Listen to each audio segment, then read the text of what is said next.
Always bopping. Always Never bopping. stopping. Singing a song that's nothing like our actual theme now. That's right. I like our actual theme.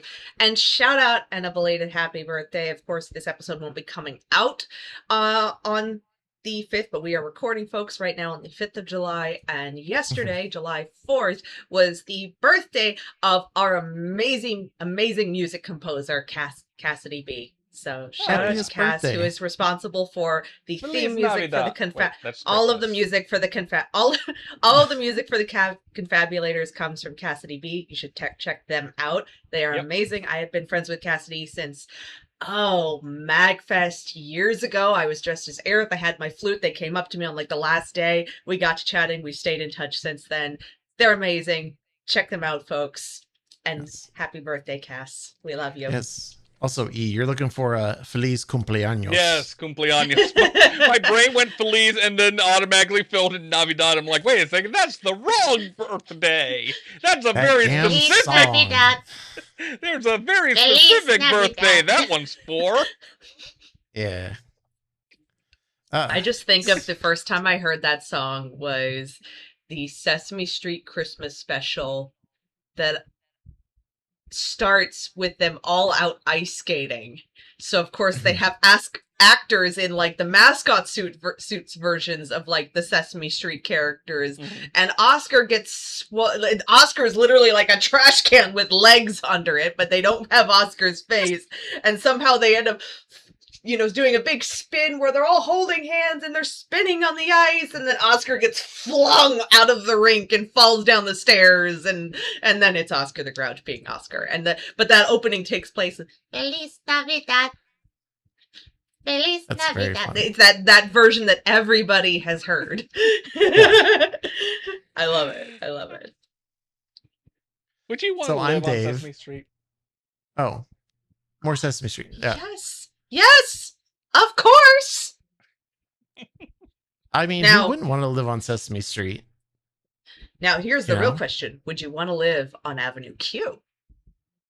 No. I only know the porn song from it and the Schadenfreude song, so I can't say whether or not. I think I'm comfortable without being there. They got their own drama.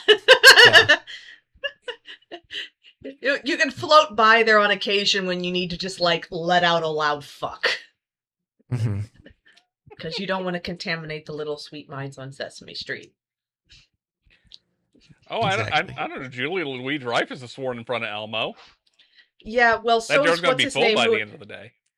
So was what's his name, who was on Scrubs or whatever, and he did a thing with Elmo, and he started to an Elmo and the person Elmo just complete stayed in character. Elmo learned a new word. Elmo learned a new word, and he's like, no, don't. That's funny. I love the puppeteers and actors. I love how good your Elmo is, by the way.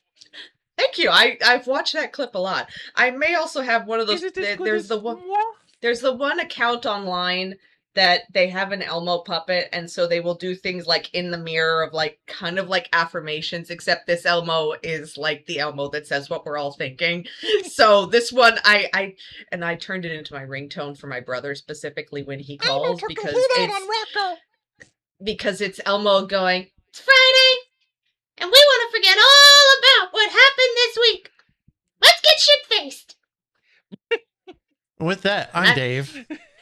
I'm Liz. And I'm E, and I'm coughing. Oh, God.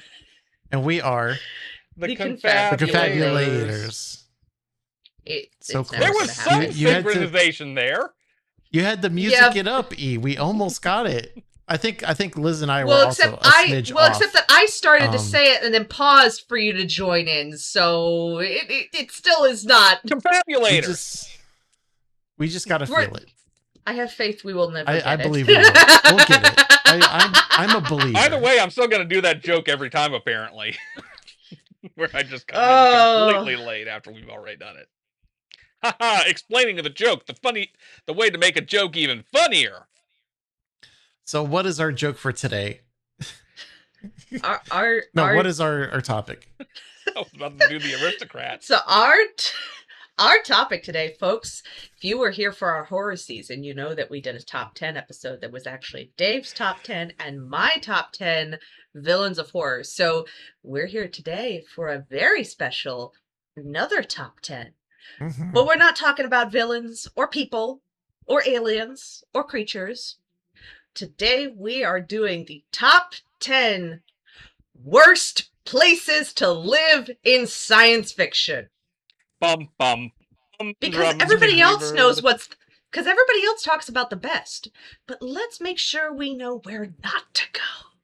Oh, yeah. So, folks, we're going to be doing this one a little bit differently today because since there are 3 of us, as E is now part of our, cohort, co-host.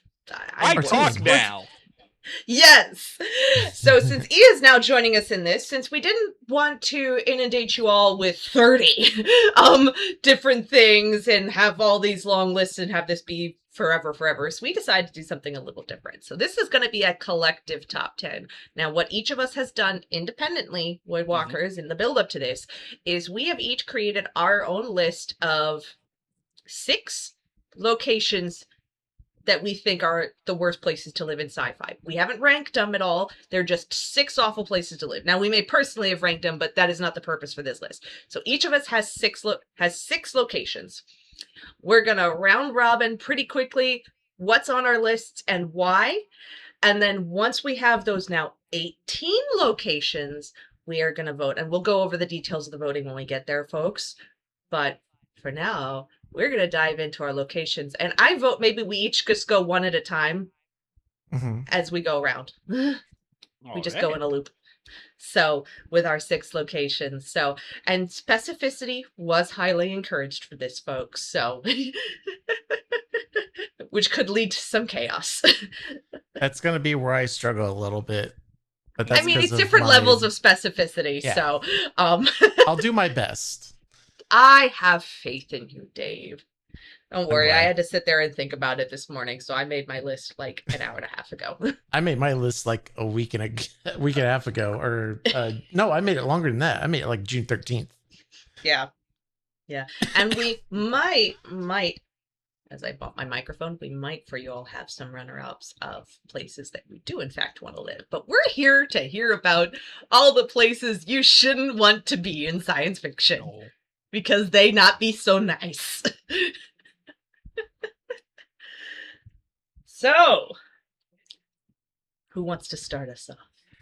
I can start. And by the way, folks, I'll be keeping track of everybody's. So, now, before you start, are we gonna go with like number 6 and then we go around to number 6 and then number 5 around, number 4, number 3, or is it E does all? And then I do all, and then you do all. Round robin. I was round robin, and there was not going to be any ranking system to this because since we're going to vote later, so there's no worry. There's no real number 1, number 2 for this. We won't be assigning ranks until we get to the voting section. But good question. We'll round robin it, so we get to each take turns. Okay, good. So if I can lead off with the banger, although this one's kind of less specific, but it still works because you don't want to really live anywhere here. I got anywhere in the Warhammer 40k universe. Bravo. Because, let's see, like, just about every faction is a bunch of shitholes. Earth and humanity are xenophobic fascist shitholes who have a death drive like nothing else. Even if you're not caught up in that entire nonsense, you're kind of living in like a very kind of Victorian cyberpunk hell if you're just an on-the-ground type person. If you are anywhere that is in the domain or the interests of the Terran Empire, or whatever it's called, I'm not exactly a big Warhammer person, but this is the gist I've picked up over the years. You know, like, if they think it's sufficiently contaminated by, other races, they'll just call in an exterminatus and wipe out the entire fucking planet from orbit. And then also, Liz, you'll love this. The warp. Dave, are you familiar with the warp? Oh, yeah. Would you like to explain to Liz what the warp is and why she, particularly of us trio, will love the warp? It's basically chaos. It's Event Horizon, but in it spread over a universe layered under like our universe. It's like, for lack of a better way of phrasing it. You know how like upside down almost universe weirdness. Yeah, kind of like that. Except there's not so much an upside down so much as just a mind-shattering otherness to it all. It's a variation on the concept. Yeah.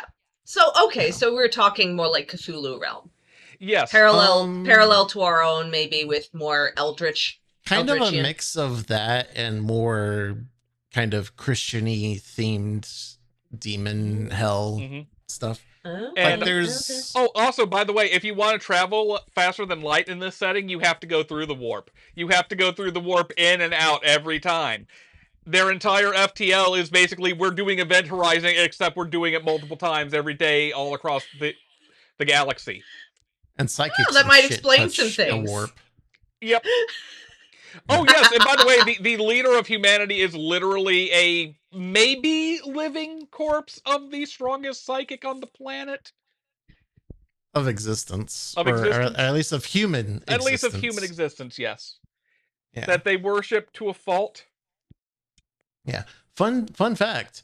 Blizzard had the rights to make a Warhammer 40k game until something happened to collapse that, and they just took the assets and made StarCraft.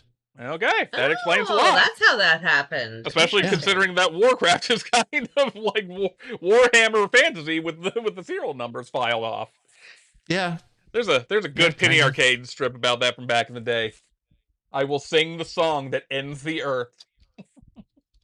Yeah.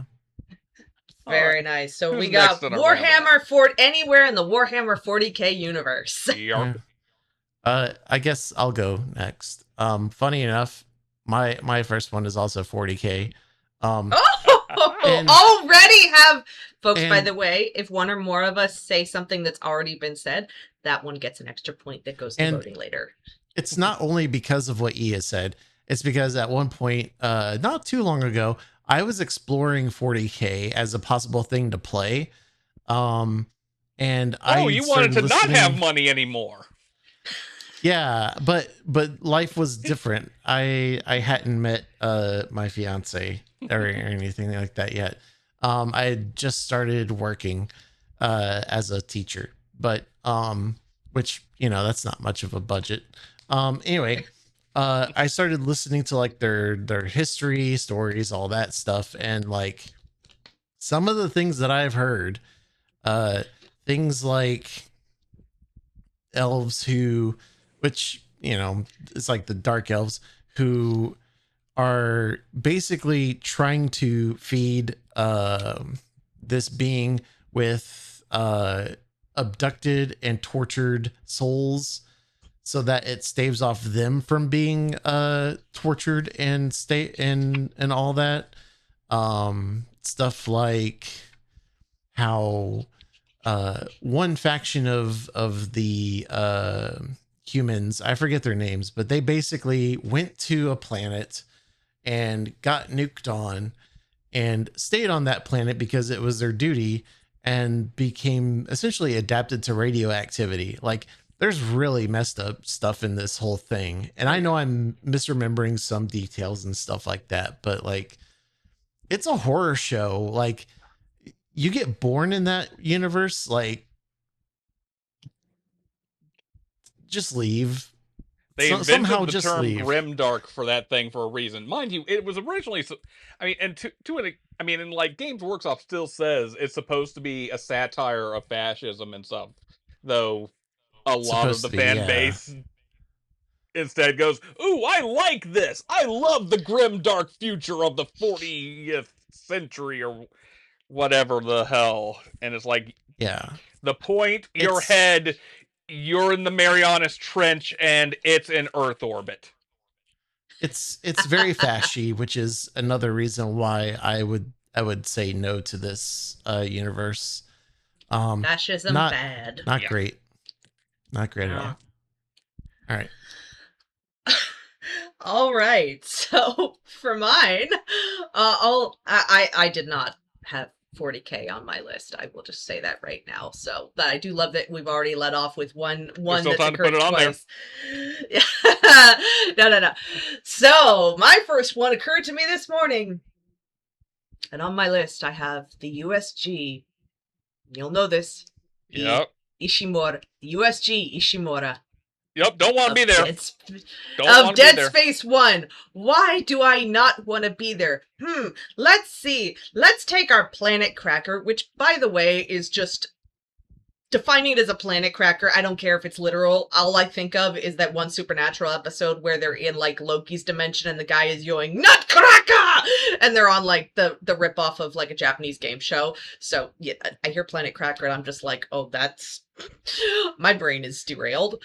But I don't like the idea of a planet cracker in general. That is a certain level of horrifying to think about. Oh, we have a ship that exists, a class of ship that exists just to bombard the planet hard enough that chunks of it erupt into space. And then we mine the fuck out of it. Yeah, so the whole problem's good. So, reasons not to live on the Ishimura. Planet cracker that wants big rock. Big rock contaminates ship. Now everybody goes insane in mass hysteria and the whole crew dies because they're either suicidal, homicidal, paranoid, whatever, and they all get turned into necromorphs. And you know what? The necromorphs even worse. I mean, you've got the anus necromorph like Big Bad, which is just like, I mean, I'm gonna be honest, it looks like an anus. It looks like you're just fighting a giant anus. You know, you've got which I discovered were called the leapers, or were they leapers or leakers? I don't know. Leapers.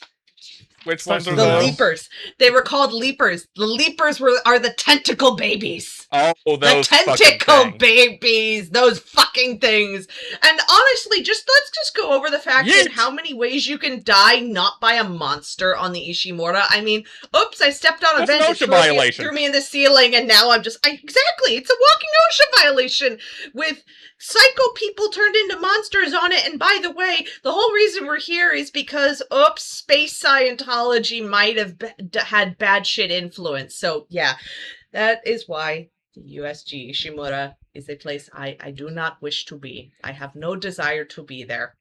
I've seen the OVA.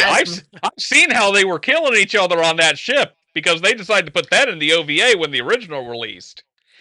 I've seen how many ways Isaac with can a die. Chainsaw. They detailed that way too much. I mean, Isaac can die. There's a lot of dismemberment in how Isaac can die. I'll put it this way: I could handle the dismemberment and gore in that game. I can't go back to that fucking OVA. Yeah, the OVA is like a whole other level, I'm sure. Yeah. So yeah, for my original video animation for folks who aren't familiar with the term. Mm-hmm. So yeah, Ishimura. Yeah. On my list. That's a good. You're up. Okay, let's go to a slightly. Actually, you know what? Let's stick with the space fuckery on this one. Tau Ceti 4 from the Marathon franchise. So, as you two know, I've been playing a lot of the new Marathon lately, and that's primarily set on the planet Tau Ceti 4 in the Tau Ceti star system. Now, this has a wonderful history of you don't want to be here. In the 28th century, when the Marathon is there initially, the whole region gets invaded by, let's see, I need to look this up so I say it correctly because I don't know these names very well. I don't know how to pronounce this. It's PFHOR. I'm just going to say the 4. And they're alien slavers. And they have another race that they have enslaved called the Spit. And basically, they're after some precursor shit that was found originally on Tau Ceti 4. there's a whole bunch of things going on there. Like, you've got rampant AI in the mix from the humans that brought them over, because, this is a Bungie game. If there's AI in it, they're gonna go rampant. They did it in Halo. They did it originally in Marathon. Rampancy can be wild and fun, weird times. Like, one of the main AIs of the franchise, Durandal, eventually goes rampant and rampant in the less bad way, where they still want, they have the delusions of becoming a god and escaping the death of the universe. But otherwise, they have a more wisdom approach to it instead of I want to wipe out all humanity thing. This is more just kind of amoral grandiosity rather than spite and I want you dead like some of his other fellow AIs. But no, that wasn't the end of all the bullshit on Tau Ceti 4, because after the events of the original 3 games happened, a century or two passed, and the UESC, the Earth government, sends out another colonization effort that settles down on Tau Ceti 4. And that's when the anomaly happened. And, we're still learning stuff about what went down there, but, imagine reality breaking itself around you, and your dreams are literally haunted now as you're slowly going insane. A section of the colony decided to go cult and start worshipping, this one compiler who has apparently been sealed in the still orbiting husk of the Marathon, in the orbit of one of the moons of the planet, mind you. And, or the compilers at this point, they used to be a regular enemy in the original game. Now apparently is a giant fucking one, and also they are said to basically vivisect time and space to understand it. Vivisect time and space. So, if you're there, chances are there's another reason it's going to suck for you, because you're going to be a disembodied consciousness that is now a literal indentured servant to a bunch of corporations, particularly the Cyber Acme Corporation, which also now holds the rights to your partially holds the rights to your consciousness, because they're the ones who are doing this service for you, where you will be uploaded again and again and again into biosynthetic printed runner shells that have their own personality matrices that you slot into to help keep you sane through all of this. And those shells are also woven by biosynthetically engineered moth worms. It's fucking wild. You will die a lot. You will suffer a lot. You will get stabbed by assholes a lot. There was a video, God, I've lost track of it now. If I find it, there it is. Just, if you want to, the two of you want to just take a look at what I've just slotted in there. Only because it's going to mess up my Discord to open anything. Gotcha. So yeah, you do not want to live on Tau Ceti 4. Because chances are, if you lived there, you mysteriously disappeared after things went into a psychological haunted hell state. And if you're there now, you're an indentured servant, probably never going to pay off your debt, running eternally as you try to raid this fucking graveyard of a world for the corporate interests that back the colonization effort. Also, all while the robots by the fascist Earth government are trying to shoot you dead for trespassing on the dead graveyard world. I love it! All right. Wow. Right. That sounds like a pretty nasty place to be. Yep. All right. Tau Ceti 4, folks. Now then, Dave. All right. I don't know why I said it that way. So. So I'm gonna go with Alien, the Alien universe. And the reason is not related to the xenomorph. xenomorph, for all that it is, it's a creature. Mm-hmm. It's a being that exists. It does its thing. It exercises some intelligence, but not intelligence to where it'd be like, oh, fellow alien xenomorph, let us invent a rocket ship to fly off to other planets and colonize them. No, no. Oh, I like where this is going. This because of the corporations. Yep. And the reason is that these corporations are the pinnacle of capitalist exploitation. They do not care. You don't want to get a martini lunch with Burke? No. Not at all. I would cover my glass the moment that I see Burke walk in, even if I'm on the other side of the room. No. I see what they do, you know. And if Wayland Yutani, for example, had just left LV-426 alone, just no one go there, there wouldn't be the xenomorph problem that they currently have. And given that fact alone, I'm sure they and other corporations have caused a lot worse things to happen. All in the name of making $1, even if it costed 100,000, 1,000,000, 1,000,000,000 lives. They do not care, especially if they're at the top. If I can just note a mundane aspect of that too, if you think about it, Dave, like the crew of the Nostromo, they're basically space truckers. They're doing at the start of that film before the whole thing where they get sent to go where they get basically tricked into bringing aboard the xenomorph sample and whatnot. Is they're basically towing a mining refinery to its next destination. So, space truckers, basically. Space tractor trailer, the Nostromo is a space tractor trailer, for all intents and purposes.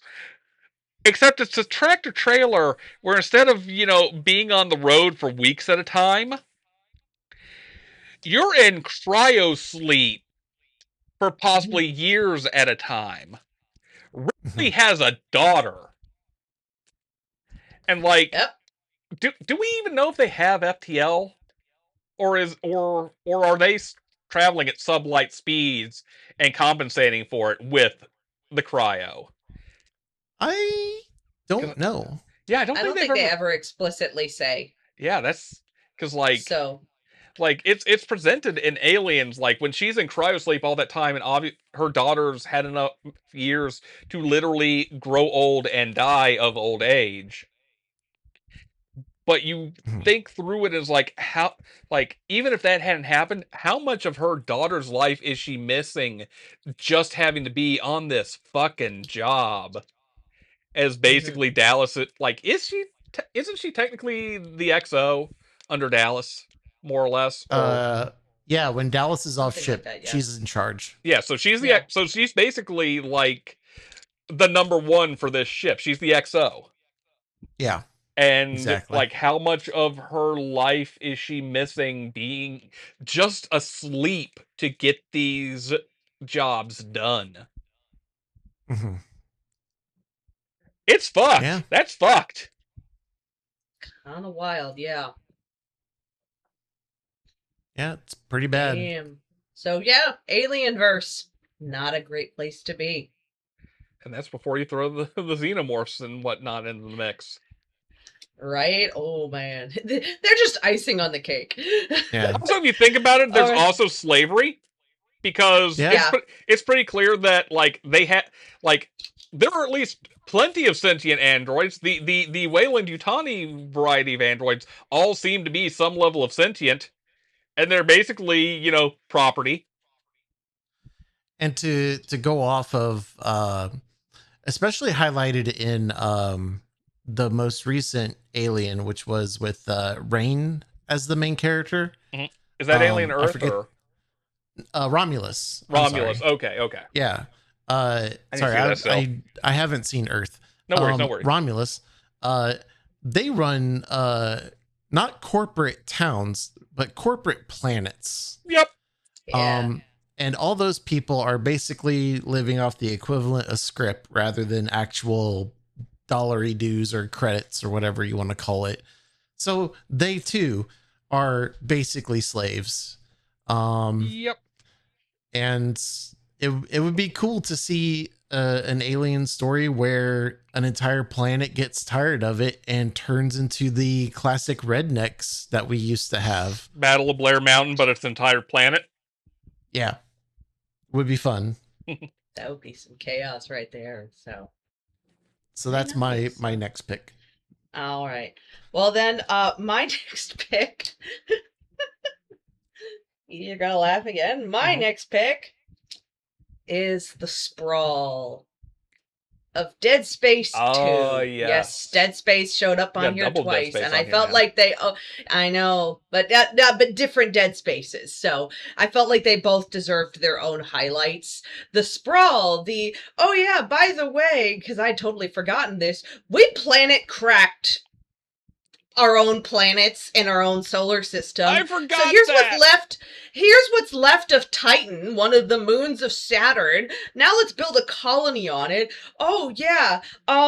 Let's bring the big bad rock from the other thing that killed all these people. Let's put it here, because nothing bad's gonna happen. Oh wait, except space Scientology is killing people again because their weird obsession with space Scientology is why the rock is there and they worship the rock. I don't know. Space Scientology is bad. Scientology is bad. Space Scientology is also bad.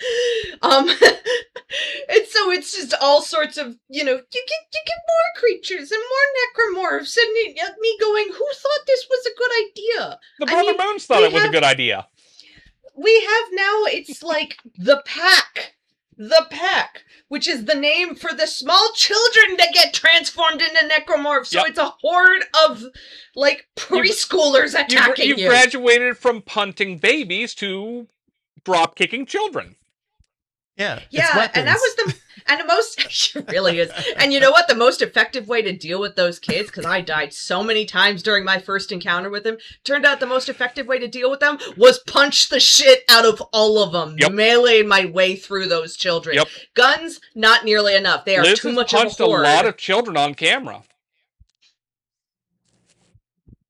Fantastic. It really was like weapons. It's just, it is. So the Sprawl deserved its own space on this list, because it's just another, that one was a ship. This is a whole colony. You brought poor bystanders into this. You brought people who were just minding their own business, having a day, trying to exist. And space Scientology and dumbasses are just out here unlocking demon rocks and ruining it for everybody. By the way, audience, my secret goal is to someday try to incept the idea into Liz to play Dead Space 3. I've really, I hate to say it, I've really not heard good things about Dead Space 3. I need to play it still. My understanding of it is it's basically, it's fine. It's not 1 or 2. It weirdly kind of becomes even more of an action game, apparently. But, That's probably the nicest opinion on it I've heard. Most of the feedback I got was pretty much everyone was like, yeah, don't play it. So, wow. But yeah. It's one of those things where it's like, you've got the really diehard Dead Space fans, and they're kind of coming into it with, oh, this is not what I expected out of a Dead Space 3, which admittedly, that is my understanding is, as a video game in and of itself, it is a perfectly cromulent video game.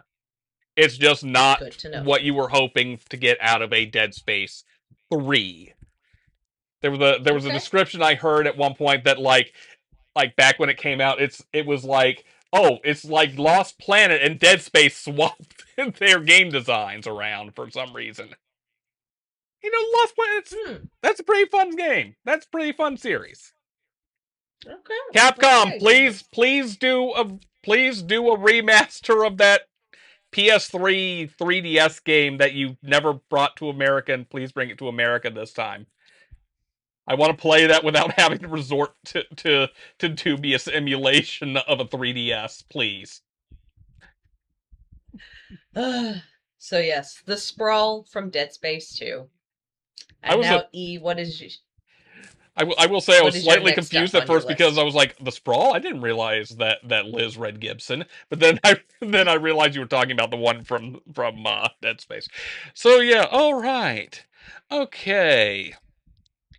You know what? Since you've directed a couple of these towards me, Liz, I'll direct one towards you. I don't want to live on Earth in the Expanse.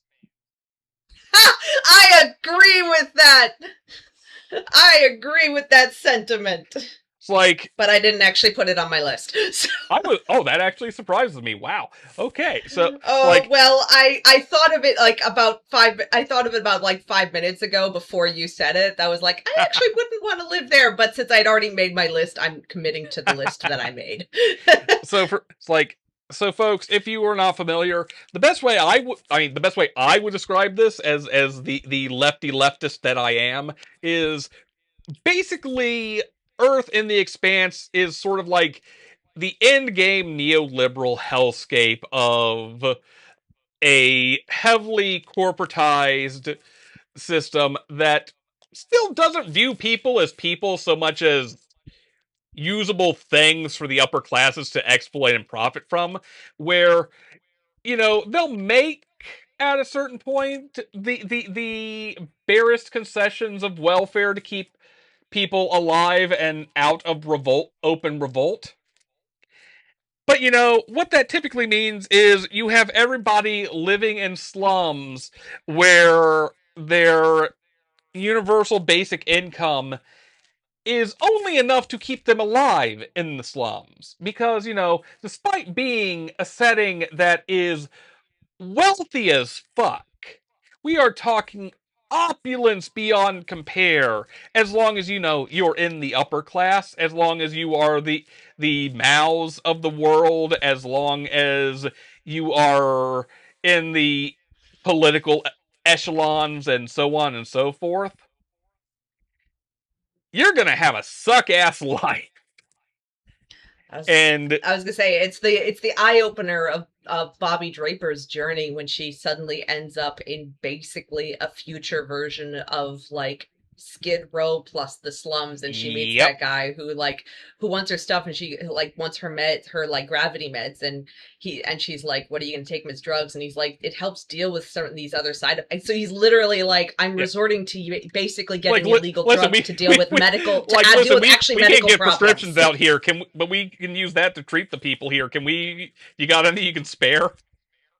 Yeah, and he's been on the apprentice wait list to become a doctor for 50 years or something, some insanely long time. And it's that moment in the show that has Bobby realizing Earth is not what I was raised to think it is. And it's like any good imperial project, all of the wealth and opulence that, the upper classes enjoy is based on the exploitation of the colonized outside of the colonial sphere, or outside of the imperial core. All of the Belters and whatnot. Who they don't really treat as humans either, no, they because don't. The Belters are basically physically incapable of living on Earth without extreme measures. So they don't even really treat them as humans anymore. I mean, that's just imperialism 101. If someone lives outside of the imperial core, they're not even human. That's why you get to gun them down when they ask for things like rights or food or pay. Or you get Avasarala when you first meet her basically violating the Geneva Convention by using outlawed torture methods on Belters because, well, it's effective. It's like, yeah, it's effective, but, even her buddy, who turns out to be just as corrupt, is like, yes, it's effective, but it's illegal. Yeah. He's basically telling her, you can be a bitch about this, just don't break the law and make our optics look bad.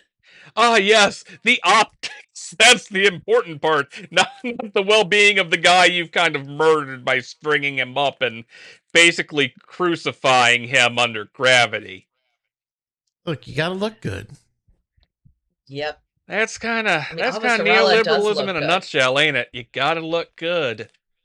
Yep. Which is why I appreciate her journey, because she doesn't necessarily I appreciate Avasarella's journey because not everything about her changes, but some things really fundamentally do when she's put in a position to actually be depending on belters. Yeah. And people who are... Yeah, I will agree. She does improve over time when she actually finally has to exit out of the world of the Imperial core. But like then but at the end of the day, she still has that conditioning where like...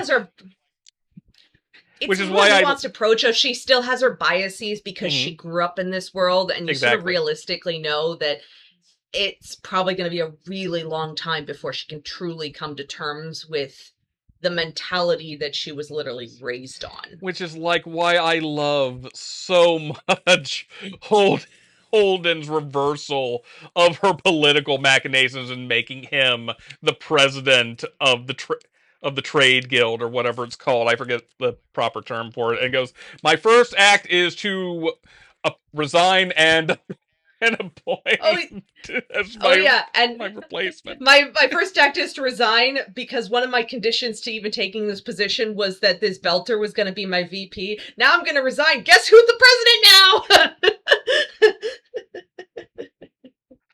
Crap, my brain... Drummer's just sitting there like... Yes, Drummer, thank you. My brain farted and I could not remember Drummer's name for the life of me. God. I love Drummer. Drummer is the best. Drummer. And that's why at some point you really need like, I don't know how much longer that license is good for, but if I see anything pop up about like the license expiring, I will let you know, because if it's like the Star Trek game, that thing will disappear if that license expires.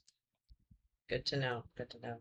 So yes, that was Earth as seen in The Expanse. Not a pleasant place. Nope. Yeah. Dave, what is next up on your list? I'm gonna throw one in that is just because I fucking hate it. The Three Body Problem universe. Yeah, that sounds like a pretty shitty version. Yeah. Are you saying I went Earth through, as seen in the Three Body Problem? Yeah, I went through a whole complainy rant in previous episodes about it, I think. Yep. I remember editing that. The book sucks. The world sucks. The thought behind it sucks. The construction of it all sucks. It's dumb. Oh, and yeah, why Dave, would anybody want to live in dumb? I forgot to tell you, by the way, that thing you were talking about, the flashbacks, those were called struggle sessions, by the way. Oh, that just sounds dumb. Those were a thing. That was a thing during the revolutionary period. Basically, like public recriminations of ideological dissent and whatnot. That sounds like something else that is way worse. All right, yep, Three Body Problem. Liz? That's okay. Yeah, well, there's nothing to say. It's just there's nothing more to say. It's just, I mean, and I get why it's on your list. And that's that's before you get into the thing like where I mentioned to you guys before about like, you know, it's a setting where, you know, it's the whole dark forest thing where like the reason we don't hear from other alien races that do exist is because everyone's too afraid to talk to each other because they're afraid of being conquered by each other. So it's this highly xenophobic, paranoid thing, and it's carried to the point in that setting so much that the reason the speed of light is what it is because those other alien races and the times that they have interacted and gone to war with each other have literally fucked with the fabric of space-time to literally slow down the speed of light to impede their opponent's ability to reach them. And they've constantly done this over and over and over again, and apparently in the rest of that trilogy, they continue doing that, so the speed of light actually gets slower and slower and slower, making it so you can't really get around the universe anymore as it comes to its terrible end. It's so dumb. All right, so I'm gonna go ahead then with my next one. The Brother Moons from Dead Space 3. Well, no. But I will keep us on a theme of Earth, though this is a little bit more specific, though I guess you could say as a whole. Because specifically, I don't want to live in Darwin, Australia in the 23rd century as portrayed in the Dire Earth Cycle series, specifically especially through the books, Darwin Elevator, Darwin Elevator, Exodus Towers, and Plague Forge. So I did recently listen to the 2 novellas that he did that are set like 3,000 years in the future after that. But Earth itself kind of sucks because you have subs that's transformed and basically no one can live anywhere. Basically, arguably you could say Earth as a whole, because essentially only those who are immune to the subs virus can actually survive outside of the Darwin bubble that happens to be where the elevator is. But honestly, when you start going into how Darwin is, Darwin sucks just as badly. I mean, you've got the people who are up in space, which are basically have become their own version of the wealthy upper class, because Neil Platt's, knew about subs showing up before anybody else. So he built his whole infrastructure around Darwin so that he was positioned to make all the money. So he's basically the leader of the council, because he's the rich one who started everything. But down on Earth, you have the elevator going into Nightcliff. Nightcliff that's basically military police, run by the Dick Blackfield, who's a creeper. Like, straight up in the first book, is, like, creeping on a woman being deconned, from behind, like, he's a total fucking creeper. You get... Darwin itself is basically just one massive slum where they're like, yeah, there are buildings where people have been able to band together enough to do their own communes and have gardens on top, but it's like that all can get undermined really, really quickly. Gangs basically run the city. The only way you get resources essentially is through the scavenger ships, which remember that only the immunes can actually breathe without having to wear a suit. So your scavenger ships are mostly guys who have to go out and wear like vacuum suits to even go outside, anywhere outside of Darwin. Oh, but sometimes subs will sneak into the city if somebody comes in, and is too far gone and comes in past the barrier. So, oops, the subhuman snuck in here in this bubble. We don't understand it, but it exists. Violence is a regular thing. And then as the series progresses, it gets taken over by the one gang, Grillo's gang, who it's like, okay, Grillo's bad. And you get the impression that Grillo's the bad guy. But then Grillo gets deep in on, like, the Jacobite cult religion that worships the elevator and now takes over everything. So now the entire city is run by this insane religious cult that worships the elevator and is like, no violence, you must go to church on Sunday, we are outlawing everything you enjoy, so you can't even go to a bar and drink. It's like paranoia on every street corner.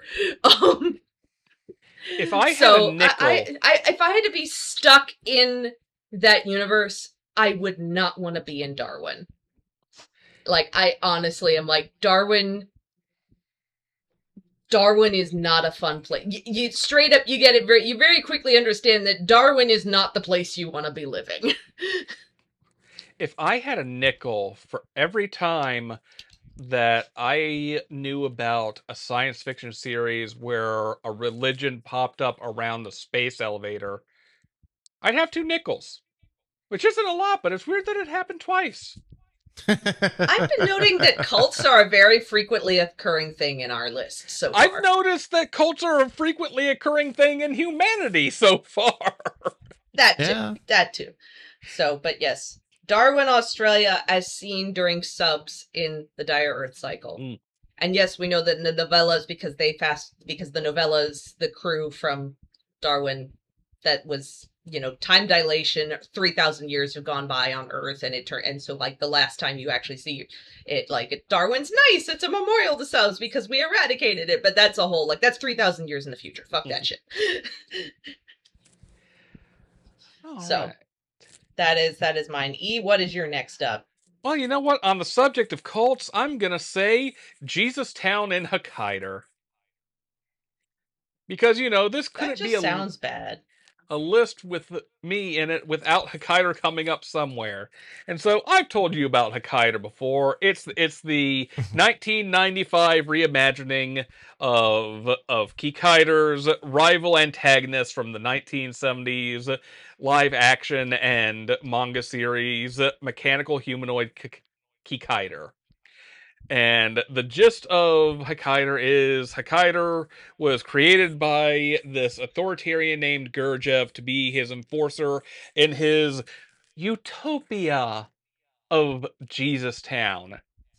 Except Hokkaido would not obey him and was fully rebellious, and so that didn't fit in with Gurdjieff's idea of perfect harmony in Jesus Town, which is enforced by literally taking dissidents off the streets, imprisoning them, and then putting them in surgery for lobotomies that insert mind-controlled chips in them that range from just obedient to you are now literally in a children's playroom drooling as you kind of mindlessly play with blocks. The process isn't exactly a sound one. So yeah, not a fun place to live. But hey, then Hokkaido comes and he fucking kills Gurdjieff dead, so no more Gurdjieff. So maybe that whole system will collapse. Maybe, possibly. So Jesus Town. Jesus Town. You don't want to live there. All right. Dave, doesn't sound like it. Dave? Oh boy. For my next one, I'm gonna say Star Wars. And the reason that I say Star Wars is of any sci-fi thing that we've explored, I think that Star Wars, for you to live and have a decent life or come out on top or something like that, it feels like you gotta either be like a massive villain asshole, or you have to be the main character. Like it's required that you be the main character, because if you're not, well then fuck you. And there's a lot of like, and I know this applies to a lot of sci-fi, but there's a lot of weird shit in Star Wars. And a lot of it seems like stuff that I would be horrified by. Like, I would be worried that like a lot of things would kill me and eat me, because I don't know. It's a lot of weird shit. You know, Dave, can I give you an existential horror in Star Wars? Just a kind of a mundane existential horror. So I think it's in The Mandalorian. I'm pretty sure it's in The Mandalorian. There is a scene where they are at this park on Coruscant. And this park is dedicated at the center to the highest mountain on Coruscant, which is completely encircled by the park, the ground of the park, and just about maybe 10 to 20 feet up at max. The highest mountain on the planet. Think through that implication for a second. That the highest mountain on the planet, the part that people can regularly view walking around ground level on Coruscant, only reaches about ground level, because this is still way above like the lower levels of Coruscant. Yeah. No, I know Coruscant is basically a literal city planet. Yes, and the way it is a city planet is because they've entombed the fucking planet. Yeah. Industrialization. Yeah. I saw that and I had to stop for a little while to decompress from the realization at the level of that mega structure. Yeah. And this doesn't... Not to mention the whole dark side of that, the amount of that you think, oh, this is supposed to be post Return of the Jedi, so now this is post Empire. Yeah. And you get through that storyline, you find out that the New Republic's basically being just as bad with former Imperials, because it's basically forcibly trying to condition them out of their Imperial mentality. by basically like the whole like talk to a robot and it's like, how are you feeling today? And you're like, I was getting these really like, are you trying to now brainwash former people who worked for the Empire into working for the Republic? This feels very collective forced punishment. Also, we defeat this by brainwashing you into our way of thinking. It was I got mixed feelings on that. I don't think they're doing it well, but then I think of the real life analog where like what we did in Germany was we basically looked at the rank and file members of the Nazi Party and said, okay, just go back to work now, because they were the ones who knew how to run the government. And now there's alternative for Deutschland. Yep. So, I don't know. Maybe there was an idea there before the New Republic got literally blown up. I don't know. Yeah. It's the thought that counts. And then you add in things like the horrors of droids.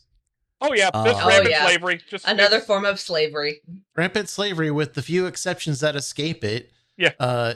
Who really double down and are like, fuck all of you. I'm going to whatever, right? Like IG-88, for example. I was going to say, let me become a monster. One of the all-time scariest bounty hunters in existence, IG-88. You don't want to fuck with that guy.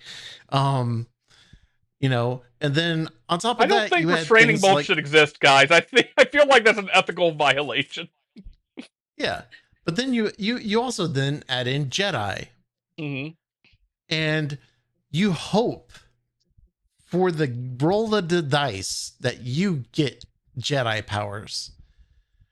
And then you realize how horrific that is, because it's based on your emotions and your decisions as to how you yourself are likewise controlled. And that in turn leads to a lot of dark side questions. And it leads into things like, okay, then what is the correct moral choice? Because that the existence of the Jedi and the Sith allow for a certain level of, this is morally correct, this is morally incorrect. There's no middle ground.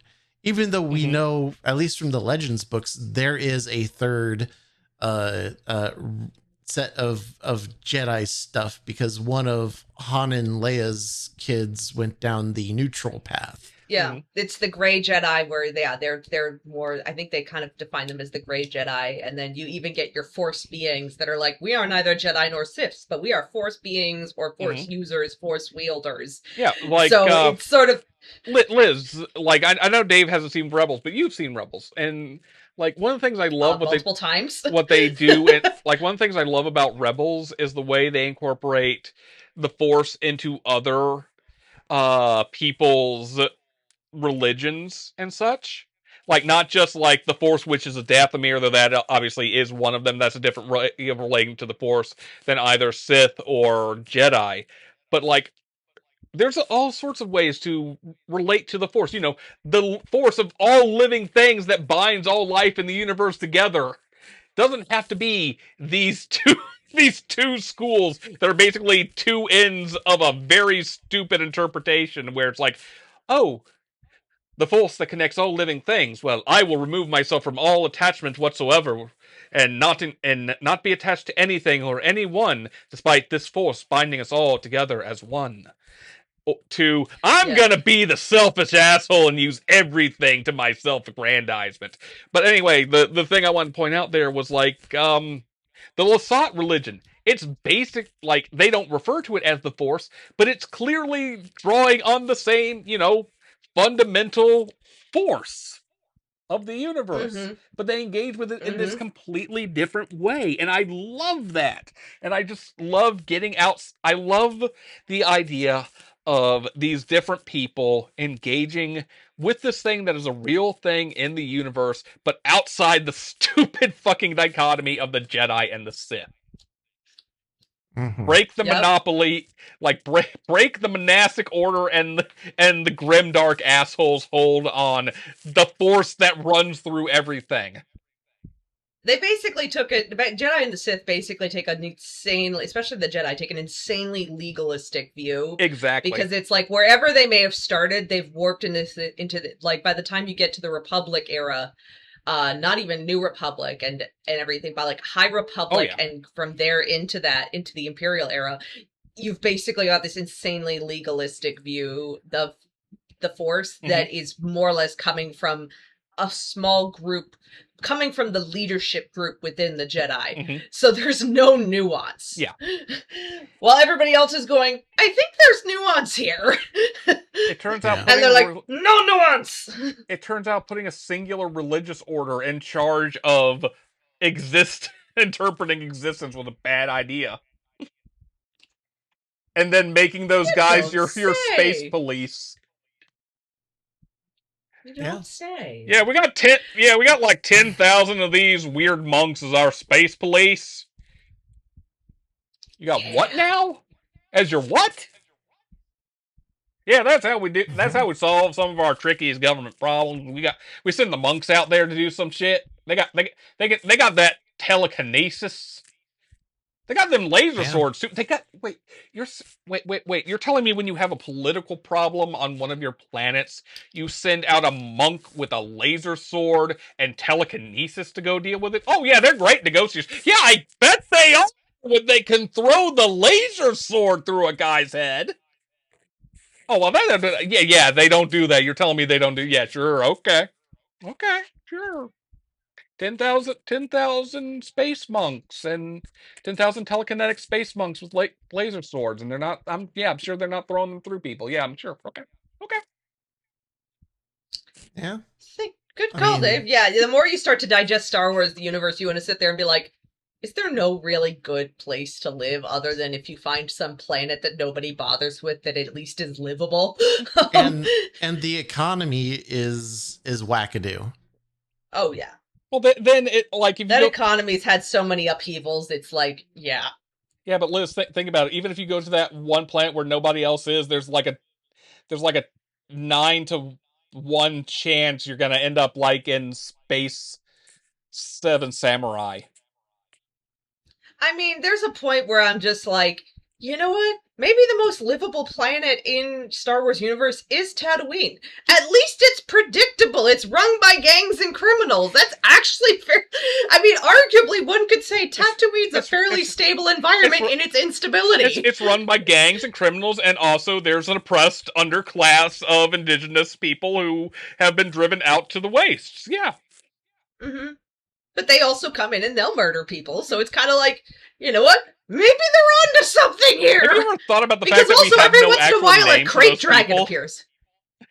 Like, there's, like, they're both incredibly racist names if you start thinking about them diegetically. They're either Sand People or they're Tusken Raiders, where Tusken was the name of an outpost they raided.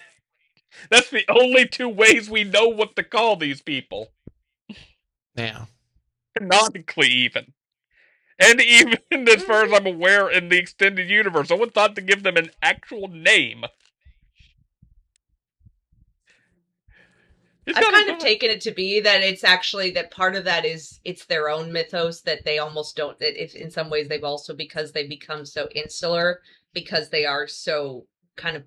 They've been pushed out of their planet as like probably the only true native humanoids on the planet, that in some ways I almost feel like that becomes something that they're like, it's a privilege to know what our actual name is. Almost. That's the impression I've gotten from it, that it's become part of their culture, that we don't tell outsiders. Yeah. So you ever think that should have been a major red flag for Padme when Anakin came in saying, I slaughtered them all, even the women and children? I mean, Padme ignored a lot of red flags. Oh, yeah. I would say George Lucas helped her ignore a lot of red flags. Yeah. True, but I think that's deliberate on a storytelling angle. I think that's deliberate on a George Lucas level. I think I enjoy Star Wars. That does not make it a good place to live. No. Yeah. I am looking forward to the 9th Jedi anime series, though. That's getting a full series now. All right. So that's my pick there. Well, I guess since it's back to me, I'm going to jump into a different franchise, but with something very particular of it. Mm-hmm. I do not want to live on Ferenginar. Particularly Ferenginar before the amendment that Zek, the Grand Nagus Zek introduced in 2374 that allowed women to not only earn profit, but said they were allowed to now wear clothes. Yep. Otherwise, no. And see, here's the thing. Ferenginar, one, the entire society is built on commercialism. Mm-hmm. The entire society. I mean, they're like, here's the Museum of Gambling. Here's the Museum of Bribery. Because they're like, money talks. That's what they do. It's not that they're not logical. I just don't want to live there on an entire society where your existence is dependent on it. And then women are so incredibly marginalized that they're basically not allowed to wear clothing. Literally, like, when Quark goes home and sees his Moogie standing there in clothing, he's actually horrified. The climate there is basically all the time torrential downpours, which that I don't mind. I like rain. I like a rainy climate. It's Seattle. However, their climate, it's torrential downpours plus rotting vegetation and muck rivers. And basically, it seems like the only protein source on the planet is eating grubs. Like, have you seen what Moogie feeds Quark and Rom when they go to see her? It's basically a plate of what looks like bloodworms or maggots. And I'm like, no, thank you. No, thank you. Other than the fact that basically women are seen as subhuman on that planet and only exist to please their husbands at home and aren't allowed to basically educate themselves, earn profit, whatever. Like, this level of horrified that, oh my gosh, a woman is doing a thing. It's like, no, I don't even want to consider what the psychosexual fuckery of Ferengi life is at that point where, like, every woman in your family is always walking around naked. Yeah, that's so strange. It really, yeah. I don't want to live on Ferenginar. Maybe a long time after Zek, because eventually after Grand Nagus, Zek starts reforming the government because he starts to realize, hey, women actually do deserve a role, can actually have a role in this. And, they should be allowed to wear Grand clothes. Nagus Rom. Yes, exactly. that when all of that further starts to take place, and then the government, of course, applies for, to be a member of the Federation, you start to see, okay, and you see this especially through DS9, that Ferenginar starts to reform and recognize that maybe we need to grow past this sole dependence on commercialism and on capitalism. Yeah. But before that... No. Nah. Nope. Wouldn't touch it with a 10-foot pole. Nope. So, there we go. Yeah, Ferenginar. I always picture Ferenginar, too, that because since it's always rainy and apparently has rotting vegetation and river muck, that it would just have that distinctly swampy smell all the time. Which also tells me that it's a very muggy climate. And I'm just like, nope. If you're going to tell me it's raining all the time, I want Seattle climate, not the Louisiana swamp climate. Yeah. I'm dropping an image into the group chat of a shot from Memory Alpha of Ferenginar. Yup. Ferenginar is a fun, not really, planet. All right. Funyan We're coming up planet. on... That's where they make so, the E, what's next on your... It took me a moment there. E, what's next up on your list? I don't know why I said Funyan planet. I think I just say Funyan because I say fun sometimes and my brain goes Funyuns. And I'm not sure I've ever actually eaten a Funyun. I could see it. I haven't. All right. So, well, we mentioned one desert planet earlier. So, you know what? I'm going to bring up another desert planet as one I don't want to live on. And that's No Man's Land, also known as the planet Gunsmoke from Trigun. I knew it! Yep. Now, did you know it before going into this episode, or when I started saying another desert planet? When you said another desert planet, it's when I put it. I hadn't given... Okay, the dog is pushing on my computer. Oh, boy. I hadn't given any thought Seamus, to what was on your remember what happened last time. I hadn't given any thought to what was on both of y'all's lists before this, so. But yes. But I'm not even surprised.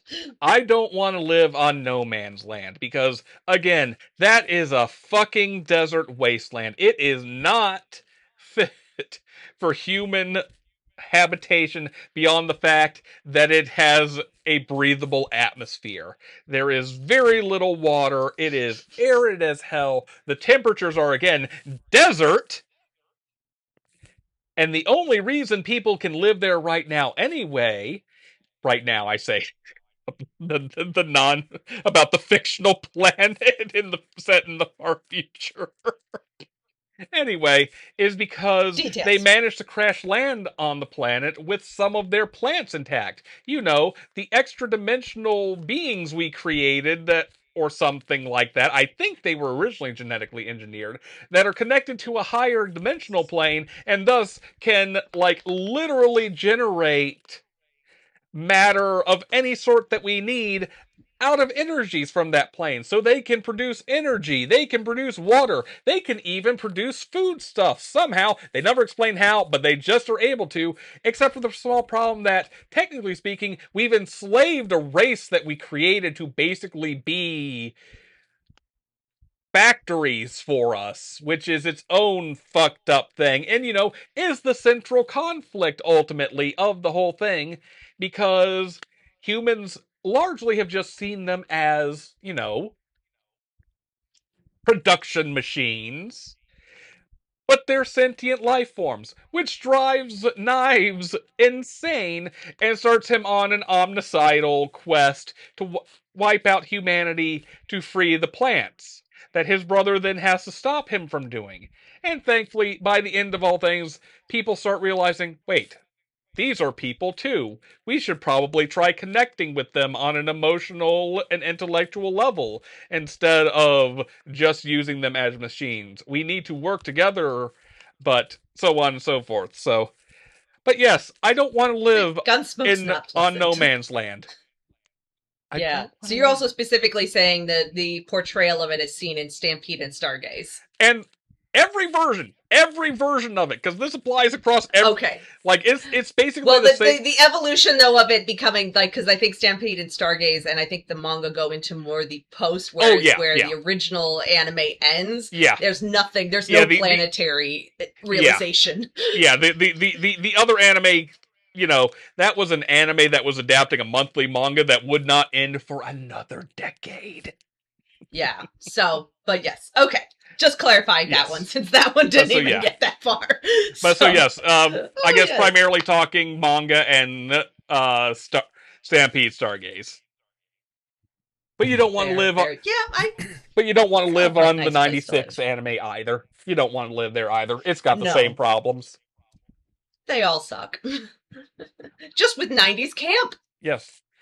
And 90s sexism. That too. So, Dave! Yeah. What's next on your list? Well, I'm gonna bring one up that has a little Arnie in it. Total Recall. So you don't want to get your ass to Mars? No, I don't. I don't want to get my ass to Mars. I don't want to be around certain kinds of technology that, like, something that goes, well, I need a vacation. Let me just put these false memories into my skull meat, and that'll be a great vacation, and then I can get back to work. If it works properly. Other reality. Yeah, if it doesn't work, welcome to your reality is now broken.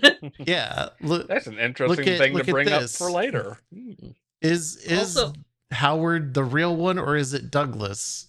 Like, we don't know. We can't truly know. We know. They tell you. They tell you in that movie who the original was. They do. It's his existential crisis. Yeah. Yeah. Because for all he knows, he still might be in the whole spy thing, and it's just made up bullshit. It reminds me a little bit. Well, I should say, flip it around.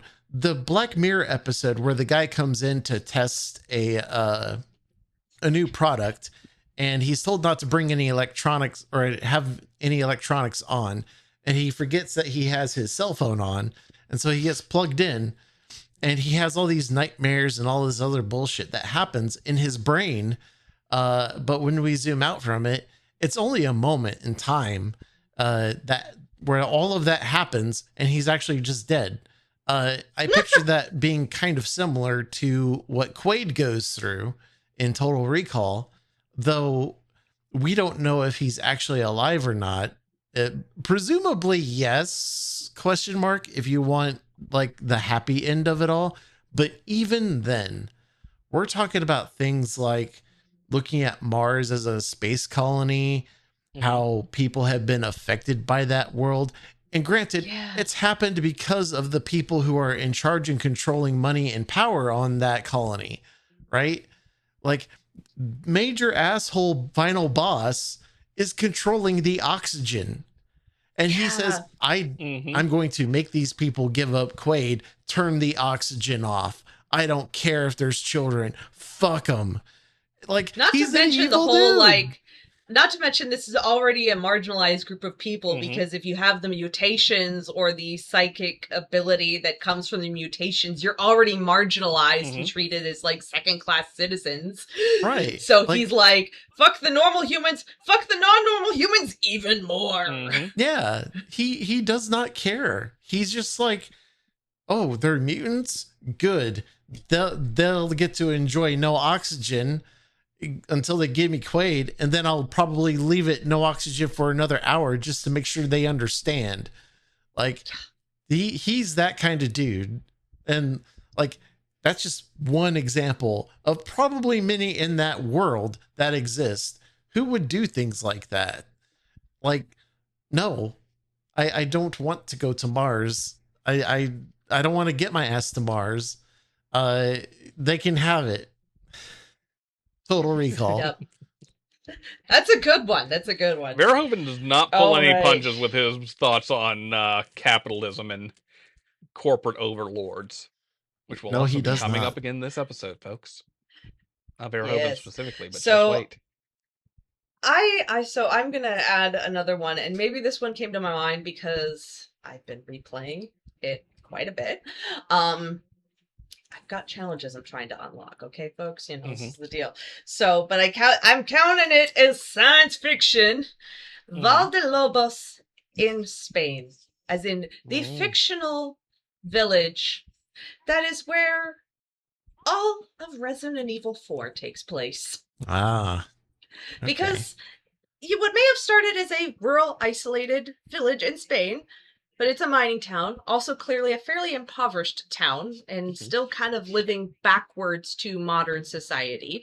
In the in the 90s and aughts, gets taken over by they dig up bugs. Now we make it the center of our religion. We have an aristocrat who just sort of flippantly seems like he's psychotic before he even gets the bugs put in him. The monster bugs put in. Lord Fauntleroy slash the Iron Lady is definitely a little fascist fuck.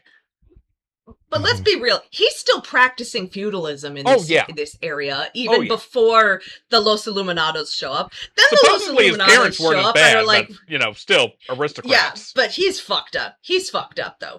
Yeah, you find, like, the butler, and he's just like, our family is ashamed now. But then the cult shows up because they find the bugs, and it becomes cultish, and now the cult takes over, so now everybody's dead because you got a bug in you that makes you do other shit for another guy. Okay, thank you, dog, for stepping on the coffee table. That's why it looked like an earthquake just happened. No, it was my dog walking across the coffee table to jump onto the floor. But, all because parasite bugs that grow inside of you and let another person control you. And this is all sort of nightmare fucked up. I mean, this village clearly has a lot of people who are of child-rearing age, and you encounter no children, which is even more worrisome. Yep. I mean, supposedly, especially according to the new one, Luis was raised in that village, so, it had kids in it at some point, but now everything's turned to monsters, and is run by this psycho cult, and the psycho cult who's utilizing, expat former special forces Americans who basically have abandoned their own interest in favor of money, and the little feudal lord who decides that I have problems with myself, but rather than dealing with them, I am going to make the world serve me. He's so fucked up. I would not want to live there. Sadler, you're small time. So I wouldn't want to live in anything Resident Evil. Jesus. Well, Valdalobos, I figured especially, because a lot of the other ones, because I thought about it, I'm like, well, by that extension, would the village of 8 also be on here? But I realized, no, because Miranda sucks and everybody ultimately dies. But it seems like at least for a while, everybody more or less lives in peace. And that society seems like it at some point has had a tiny bit more connection with the outside world, but not much. Like, it seems like she has closed the net over the years and is running it more and more closely. But it's insular enough in it that people still existed within kind of their own spheres. Now, were they still isolated from the rest of the world? Yes. So very, very similar. It just seems like there at least some people probably got to have a decent life in that village. I don't know about that. No, caveat.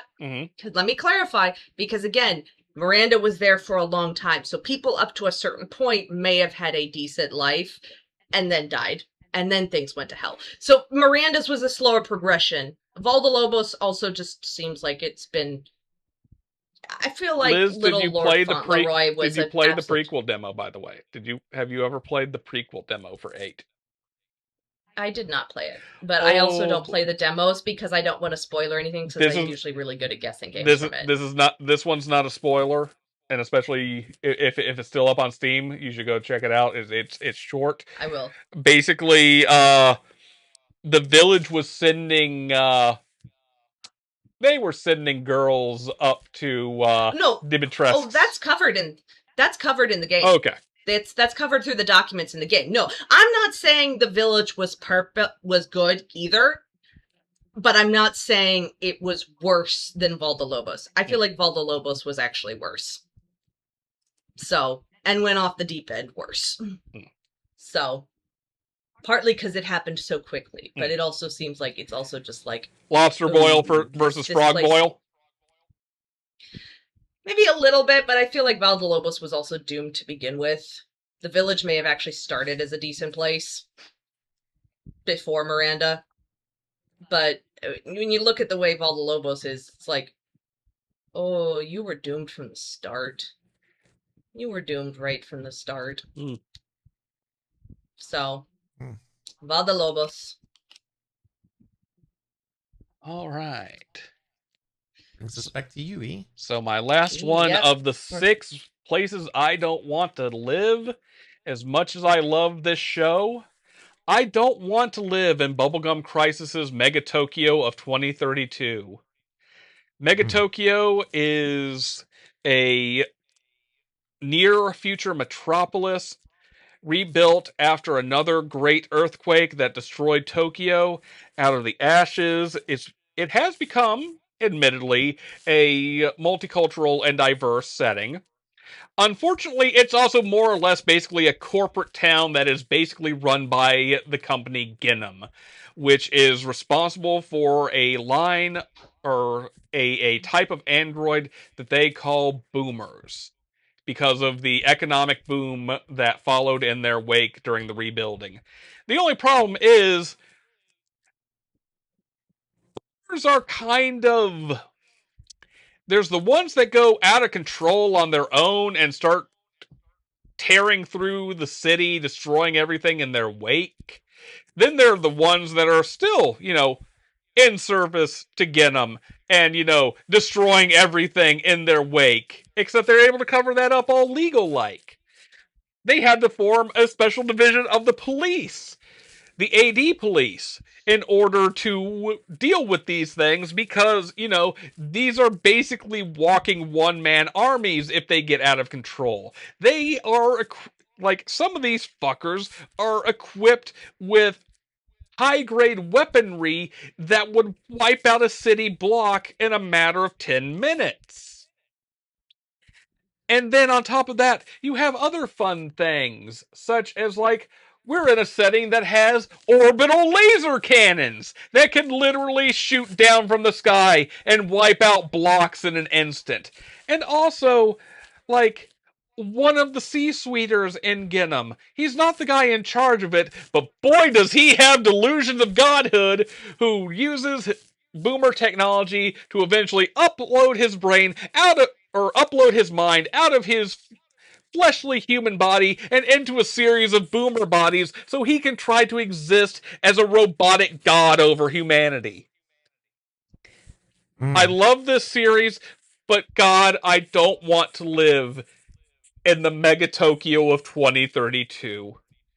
They have nice fucking music, though, and hell yeah, Night Sabers and Pris Asagiri especially. There we go. Also, the corporate headquarters is this giant conal pyramid that takes up like 20 city blocks.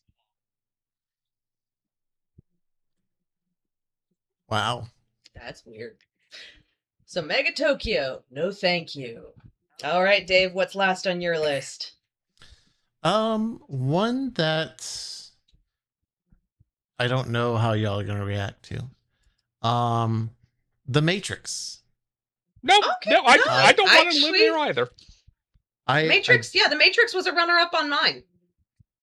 I think about that that world and like how everything leans on one individual primarily, with support from those closest to said person.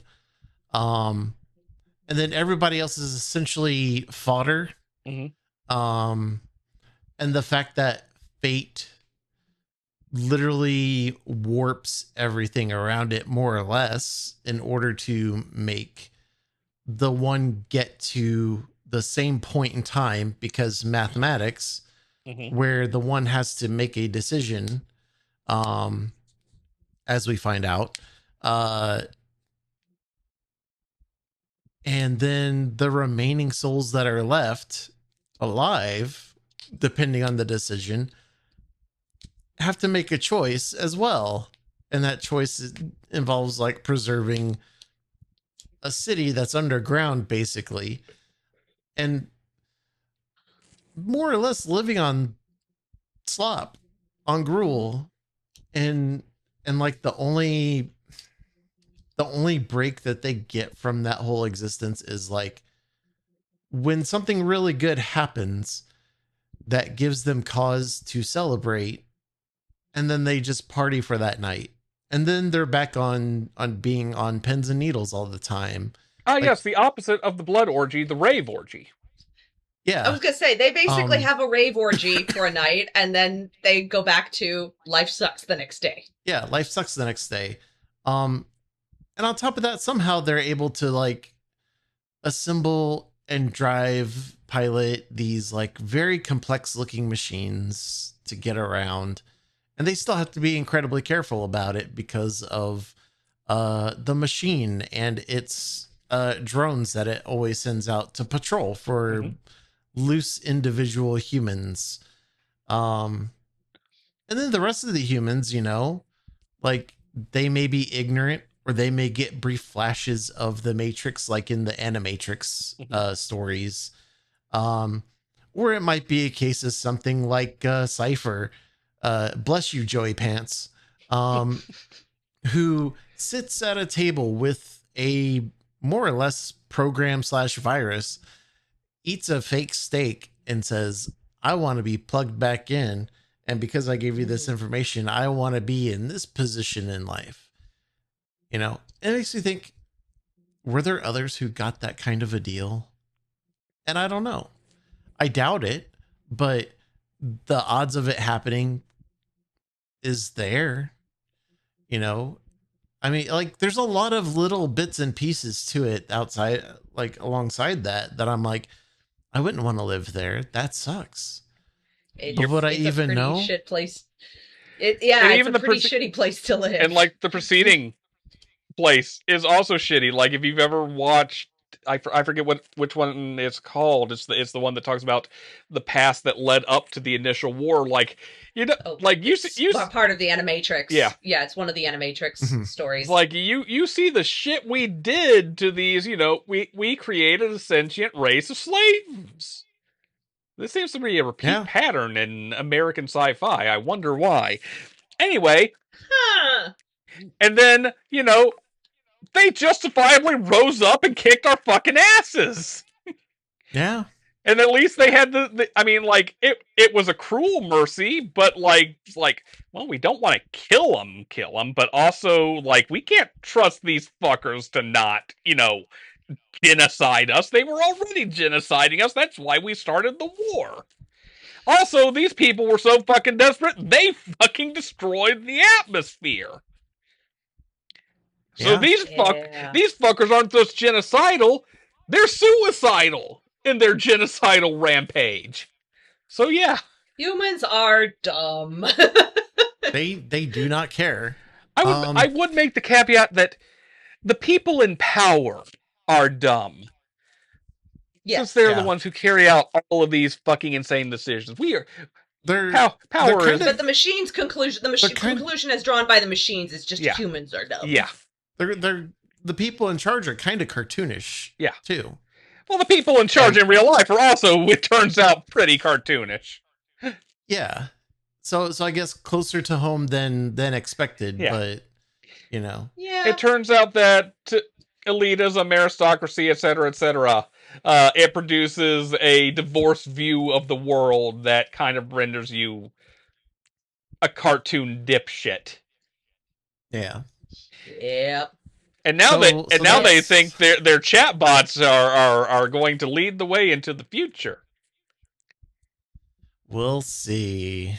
So that's the Matrix. That's my final pick of places among a plethora of options of places I would not want to live to not want to live. That is fair. That is fair. Mm-hmm. The Matrix. All right. Well, I guess it's me here for the final one of the lists. I feel like neither of you should be surprised. Mm-hmm. I do not want to live on the event horizon. Nope. Smart. Nope. I do not want to live on the, look, we made a gravity drive that folds space to travel, but whoops, it passed through a hell dimension, and now the entire crew is hallucinating, like, their worst fears, their worst memories, their darkest moments in life, and going crazy, and basically turning into Dead Space psychopathy, and murdering and blood orgying each other, and, if you get exposed to this, it infects you, so everybody who comes near the event horizon is infected by the event horizon because the event horizon passed through a hellscape. Fun. All it's lacking is the actual monsters, because in Event Horizon, the people are the monsters. And they don't even need to turn into monsters. They just are. And Liz, do I have a comic prequel and sequel for you? No, I don't. I'm not even touching them. I don't want anything to do with that. Sequel and prequel for you. Nope. Not touching anything else from Event Horizon. No, thank you. So, but yeah. Event Horizon is not a place I want to live. It is really not. You know, it is one of those where I'd be like, oh, that's the thing. You guys want to go? How about we don't go investigate that ship? Mm-hmm. How about we just leave it very far away? Think that ship. I'd be worried that blowing it up might somehow infect the galaxy, so I'd be on the end of, if it's contained, then no one touch it. Contain it like the Sun Crusher in Star Wars. Send it into a black hole. I don't need their gravity fold engine for faster than light travel. I know of a fold engine that doesn't do that. We'll go over to the Macross universe. And you know what's awesome about the Macross universe? Folding space to do faster than light travel doesn't send you through a hell dimension, and also music makes people friends. Music is the energy of the universe and is a positive force for change. Yeah, listen to my song. Send in Sharon Apple. Don't send in Sharon Apple. There's issues with Sharon Apple. Just listen to Neki Basara. Listen to Neki Basara. Listen to his song, people. Also, let him eat that leaf. So this is a reminder of me to put in the scene of him eating the leaf. So we've had one duplicate. Had one, which was it's honestly, I am surprised that it was the one that duplicate. We've had Warhammer 40K universe had one duplication. Nothing else was a duplicate. That's amazing. So to sound off for our summation, as I wrote down all of them. So Warhammer 40K universe plus one extra vote. We have the USG Ishimura. Mm-hmm. We have Tau Ceti 4. Mm-hmm. The Alien universe. The Sprawl. Mm-hmm. Earth as seen in the Expanse. Earth as seen in the Three-Body Problem. Darwin, Australia as seen in the Dire Earth Cycle. Jesus Town. The Star Wars universe. I just love that name, Jesus Town. Ferenginar. The planet No Man's Land and or Gunsmoke. The world of Total Recall. Valdalobos, Spain, as seen in Resident Evil 4. Mega Tokyo in 2032. The Matrix. And the Event Horizon. So, now then, I think what we should do for our audience is we're going to go to a break here. And then we are going to reconvene for our voting section. Break time. Break time. Y'all enjoy some silliness. In the break time. Break time. Fading out to a break now. Fade out.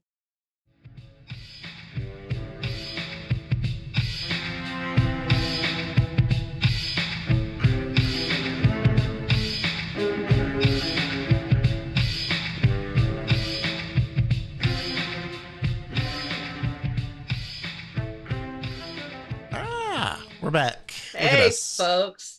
We are back, and now, folks, we are ready to vote. So, folks, the way our voting is going to work is Dave, E, and I each have 10 votes that we can cast.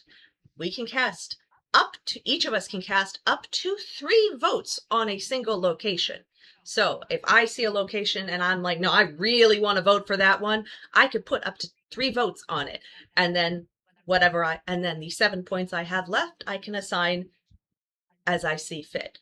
So we're going to go ahead now and vote on that. And then based off what the votes come out to, then we will tally from there and address any tiebreakers if they do exist. So, and now remember, because Warhammer 40K came up twice, it starts automatically with 1 extra point on it because it was repeated 1 time on this, folks. So we can go ahead and start voting. Folks, once more, I'm going to run down the list of what we have here, and we'll get going from there. And by the way, while we're voting, maybe can some of our Voidwalkers maybe enjoy some more of Cass's amazing tunes that they made for yes, they can us once we begin voting. So all right, some of the other tunes that came up. But so while we reel once more for the list, folks, on our list of the worst places to live in science fiction, the Warhammer 40K universe, the USG Ishimura as seen in Dead Space,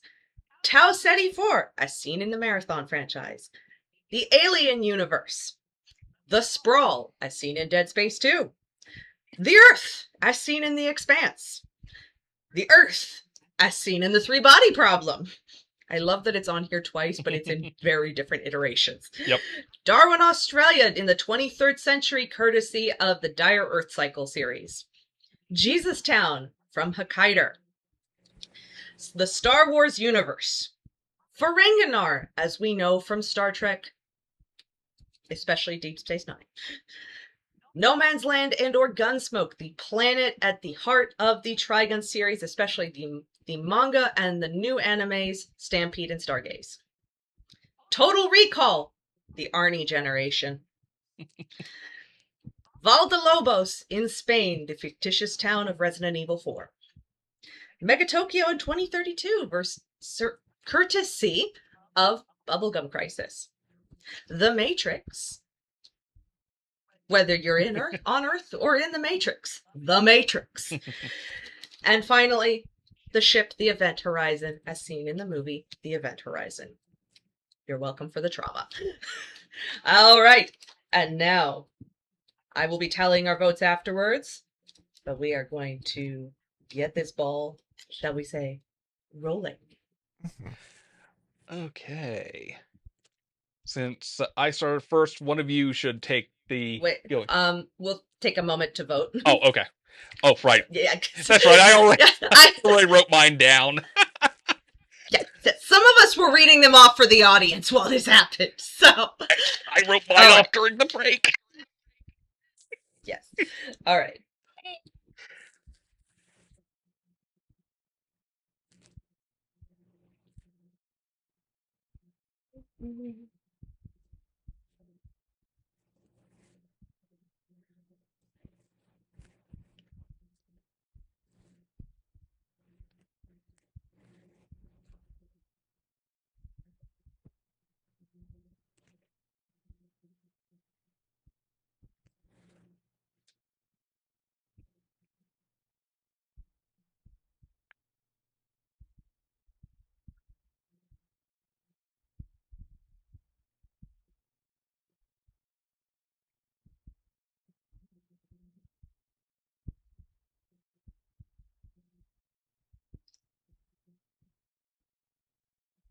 Two votes left.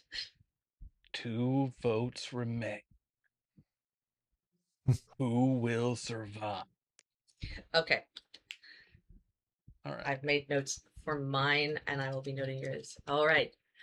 Fade back in from the music. We're back, folks, and now ready to tally our votes. So I think the best way to do this will just be each of us to go through the complete, like, how many, I assigned 3 votes to this one, 3 votes to this one, 3 votes to this one, 2 votes. Just go down your list. So, E, since we started with you doing our round robin of the locations, how about you kick us off? All right. All right. Who got what points? All right. So I got 5 here overall. I awarded 3 votes to the Warhammer 40K universe. Because of just the pure, inescapable grimdark of it all. There's absolutely no place you can escape from that nonsense there.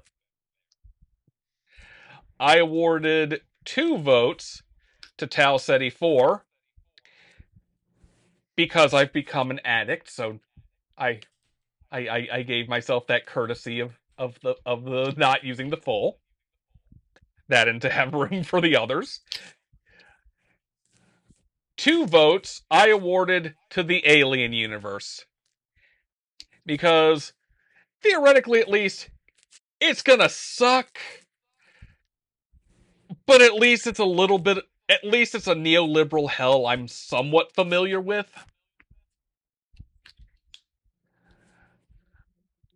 With another 2 votes is the Sprawl from Dead Space 2. Because, God, that's really gonna suck. But at least there was a period of not suck before the suck. And maybe there's a chance that I could get off of the suck and escape the suck before the Brother Moons show up in a few years. And then lastly, mainly because I just had the 1 vote left, Earth and the 3-body problem. Because, boy, that sucks. If I had more votes, it might have gotten more at the end, just purely on the basis of living in a setting where you can slow down the speed of light permanently, irrevocably, until the universe collapses and then resets itself. 3-body problem! Yeah. Nicely done. All right, Dave, where did your votes go? All right. So I have 2 votes for 40K. I have 1 vote for Marathon I have 2 votes for 3 body problem. Especially because fuck you, Xixin Liu. 1 vote for Dead Space. Which one? The first Ishimura one. or the Sprawl. Oh, okay. Okay. Just making sure. 1 vote for technically Dead Space has 2 iterations. 1 vote for Dead Space 2. 1 vote for The Expanse. 1 vote for Total Recall. And finally, 1 vote for Star Wars. Alrighty.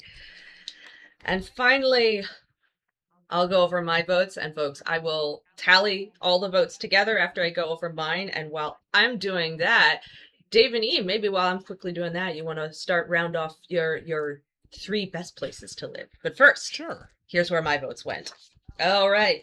So I awarded, no surprises here, 3 votes to the Event Horizon. 2 votes to Ferenginar, as well as 2 votes to the Star Wars universe. 2 votes to Earth in the Expanse.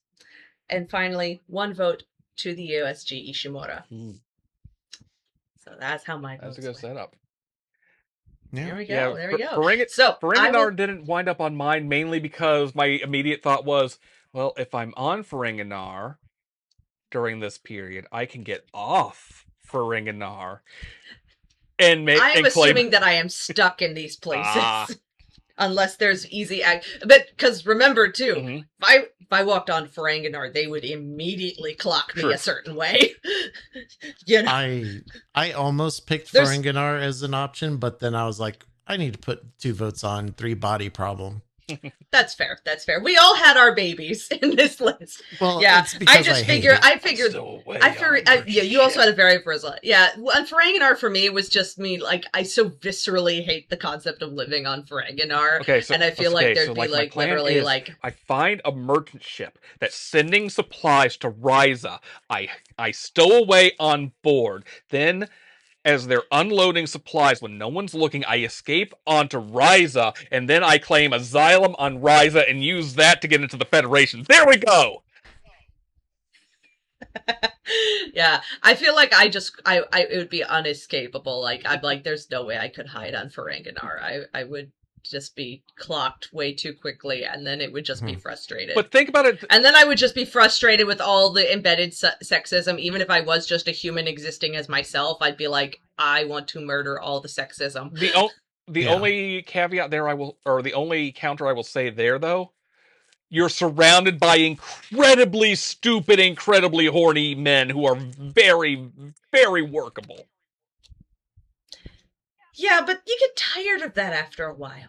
Oh, I'm just saying to escape. Oh, true. But still, I'd get tired of it. Oh, yeah. Yeah. Okay. Look, every time a woman flirts with Quark, I'm kind of like, really? Oh, Lord. Yeah, exactly. Exactly. Alrighty. Ah, yes, the bitter incel. I just feel like I couldn't. I just never. I just. There'd be too much rage in my heart on Ferenginar. All right, so I'll let you 2 go into your runner-ups, which happen to be places that we do, in fact, want to live. Okay. While I tally our votes here. So some of these wound up being... One of them is where I would definitely want to live. 2 of them are where I would not mind living. First up is Newport City from Ghost in the Shell Standalone Complex. Sure, there's a bunch of shit going on where, you know, cyber brains and cyberization bring on a whole load of new problems. But you don't need to get that cyberized necessarily. So you can avoid some of them, like, you know, having your memories rewritten by a hostile AI that is trying to use you to help escape its bonds and into freedom and creation of a new digital life form. Anyway, alternately, you know, you're also living in a setting that is, you know, a modern metropolis with all of the benefits of such, like, you know, good public transit, a decent economy, Also, the Japanese miracle exists, where they have radiation scrubbers, so while nuclear war happened, we can now scrub the radiation out of the air. So yay! Newport City, Ghost in the Shell standalone complex. Are we round robining this or just going down? Go down. Okay. Next up, I have Side 6 from Gundam G-Quux. This is an alternate history UC, where, admittedly, Zeon won the 1-year war. But, if you're in the G-Quux period of history, the zombie regime will collapse within a few months and be taken over by Sailor Mass, ushering in, hopefully, a not fucked up future of hope and potential prosperity for Earth and the colonies. And then lastly, a place where I indisputably would be fine living, Earth. In Star Trek, during, I forget if it's the 24th, I think it's the 24th century where TNG, DS9, and Voyager takes place. Or, the Federation in general. But if I have to pick a specific place, Earth. I can even live where I'm living now on Earth. I can use a transporter to go anywhere I want in the country. I can even go to Louisiana and have some of Cisco's cooking. That's wonderful. Mm-hmm. What about you, Dave? Very nice. What were your places to live? So this was really tough, and it took a while to figure out 3. Mm-hmm. For as long as I was just like 1. And I'll start with that 1. Okay. Star Trek. Okay. TNG era. Hell yeah. Because it seems like a fantastic and wonderful era in which to live. The only problems we'll have to deal with eventually are the Dominion War and the Borg assault on Earth. But yeah, those are problems, but I think that they're workable problems. Yeah. I think they're relatively livable problems. I think it's not so bad. The second one, it's similar kind of vibe to it, is Final Fantasy VII. That world, Midgard, all that. Not necessarily Midgard, maybe outside of it, but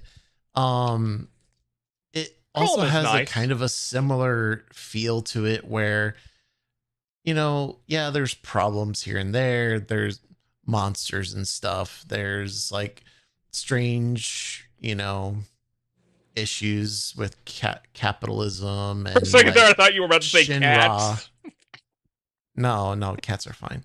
No, like Shinra and all that, and then of course the occasional universe threat that is Sephiroth appearing now and again. And then the planet summons the weapons and yeah. But for the most part, people are just kind of like living their own lives. So, it's a little rough, but it's kind of manageable. Like you can go to the Happy Turtle. Yeah. Like there's a lot of things that you could do. I mean, Seventh Heaven, you can go to. There's a lot of things to it. That's pretty cool. My third one, I'm trying to remember what my third one was. I didn't write it down. Because I was trying to think of a third one. It was really hard. Well, I had a third one, and now it's gone. I can give you a third one if you want. That just occurred to me. Yeah, go for it. The Culture, from The Culture. A spacefaring interplanetary, don't even live on planet. Sometimes they got advanced technology where you can live on a ship that's got like ground as the deck or whatnot. It's wild shit there. That's basically like a actual anarchist utopia, like not like the everything's chaos and whatnot. It's like mutual aid and people are allowed to be themselves and so on and so forth. Chumbawamba anarchy. Something like that, yeah. Okay. Yeah. Okay, yeah. You know what? Right. Sounds perfect for me. I'm in. Very nice, very nice. Well, before I get into the results, because we are going to have a few tiebreakers to cover first before we get to the final results. Ooh. So, mind you, though, there is a very clear winner and a very clear loser, or very clear top, and there is a very clear bottom. Okay. But I will, but so it's the middle, everything in the middle, there's two big tiebreakers that covers the middle ground. And mind you, I haven't counted which are the top 10 yet, like how many to 10, just of the ones that got votes, there is a clear top, there is a clear bottom, everything else in the middle gets a tiebreaker. So we're going to be doing those in a moment, but I will just go ahead and add that of my 3 places, Deep Space Nine. I mean, talk about basically a port town. It just sounds like it'd be fantastic. You'd get Federation, you'd get Bajor, you'd get everything passing through there. It has become a port town, essentially, run by Starfleet and the Bajoran government. So DS9, it also just seems like fun. Like, okay, I might want to smack Quark, but I have to admit there is something delightful about the being like, yeah, like just go to Quark's, and then there's the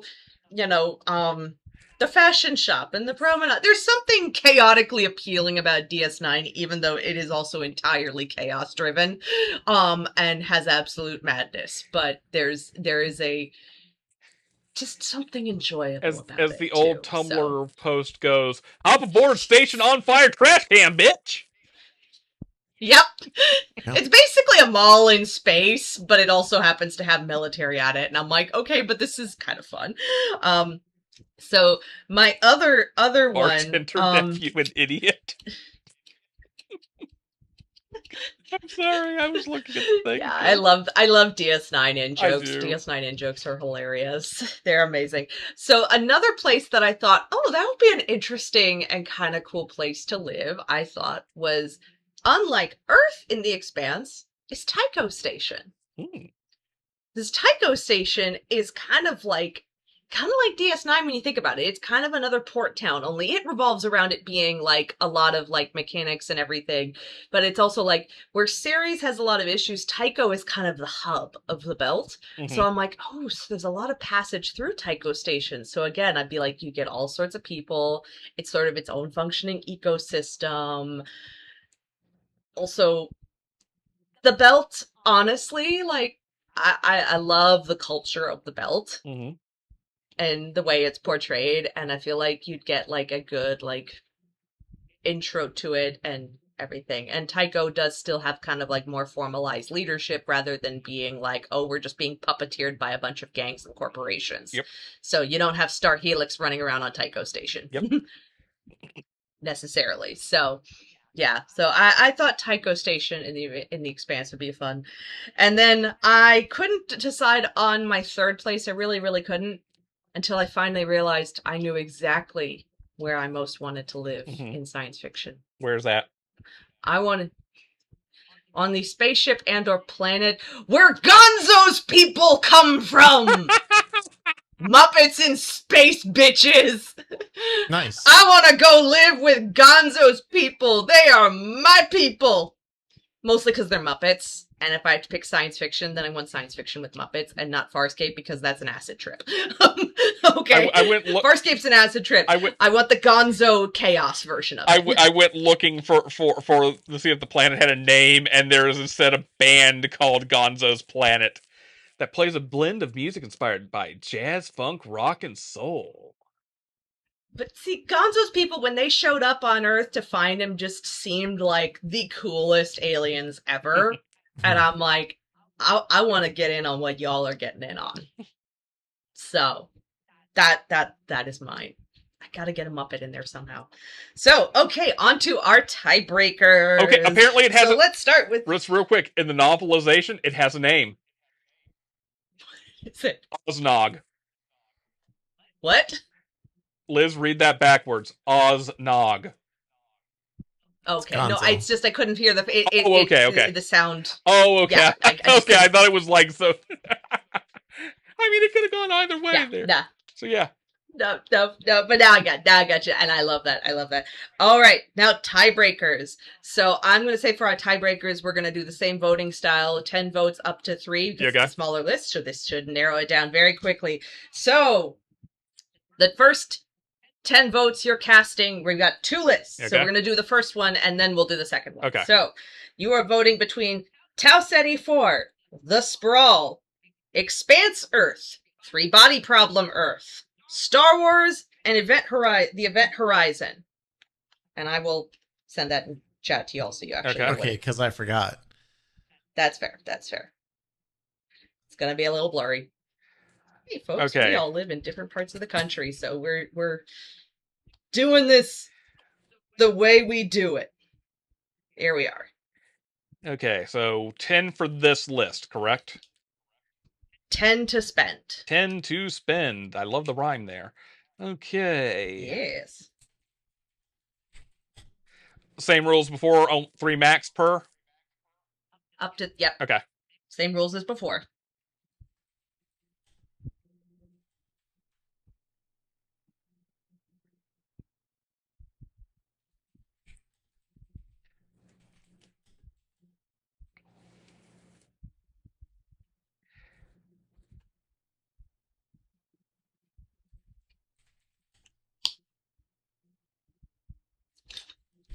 Okay. All right. I'm almost done for remaining votes. All right. Okay.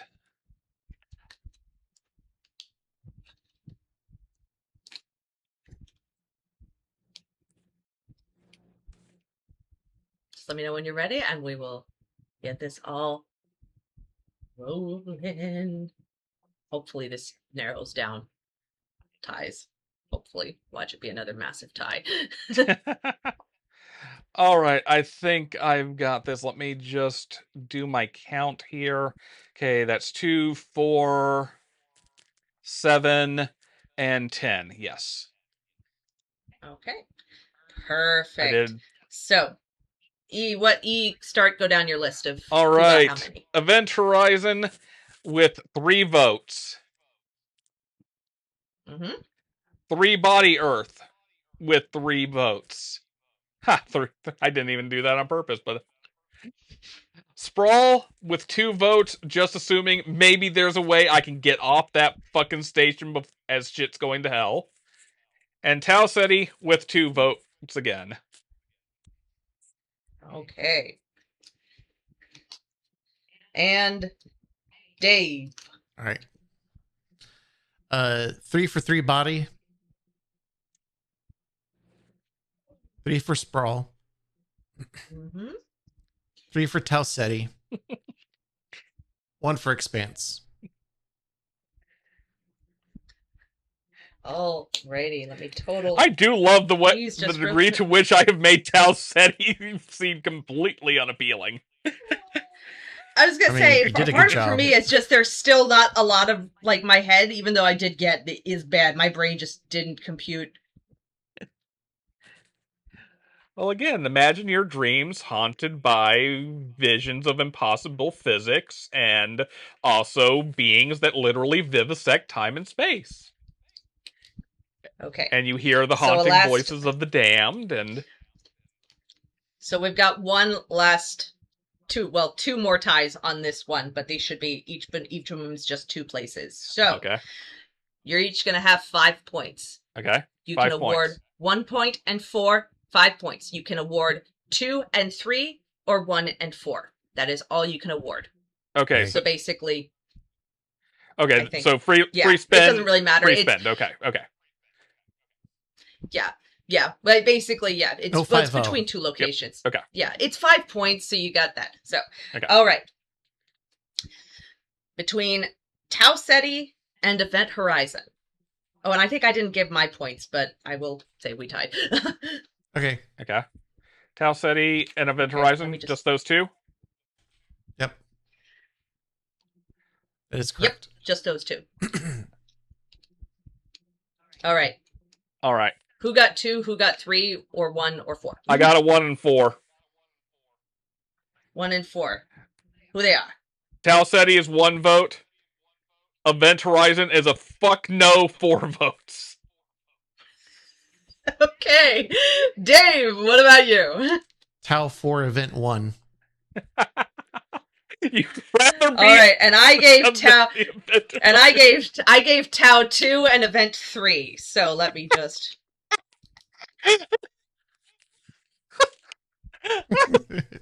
That broke. Okay, that broke that tie. So, okay, it better have. and then one more tie. Okay, is this another fiver? Yep. It's still gonna be. We'll do it. Yeah, we'll break them since it's just between two. We'll just do it with the fiver, so that makes it quick. Okay. Okay. Between the Sprawl and Star Wars. Oh, that's easy for me. I was gonna say I feel like that one's easy, but all right, E. Oh wait, I reversed these. God. Okay, the Sprawl gets a fuck no 4 votes. And Star Wars has 1 vote. Dave? I'm going to say Star Wars 4, Sprawl 1. Dave, you want to be on board with And I said the Sprawl 4, Star Wars 1. So. Oh, God. This was. All right. All right, let me just real quick make a note here. Look, if it wasn't funny, I wouldn't have done it. So this was tied for this place. This is just me making sure I got this organized. This is a sacred vote!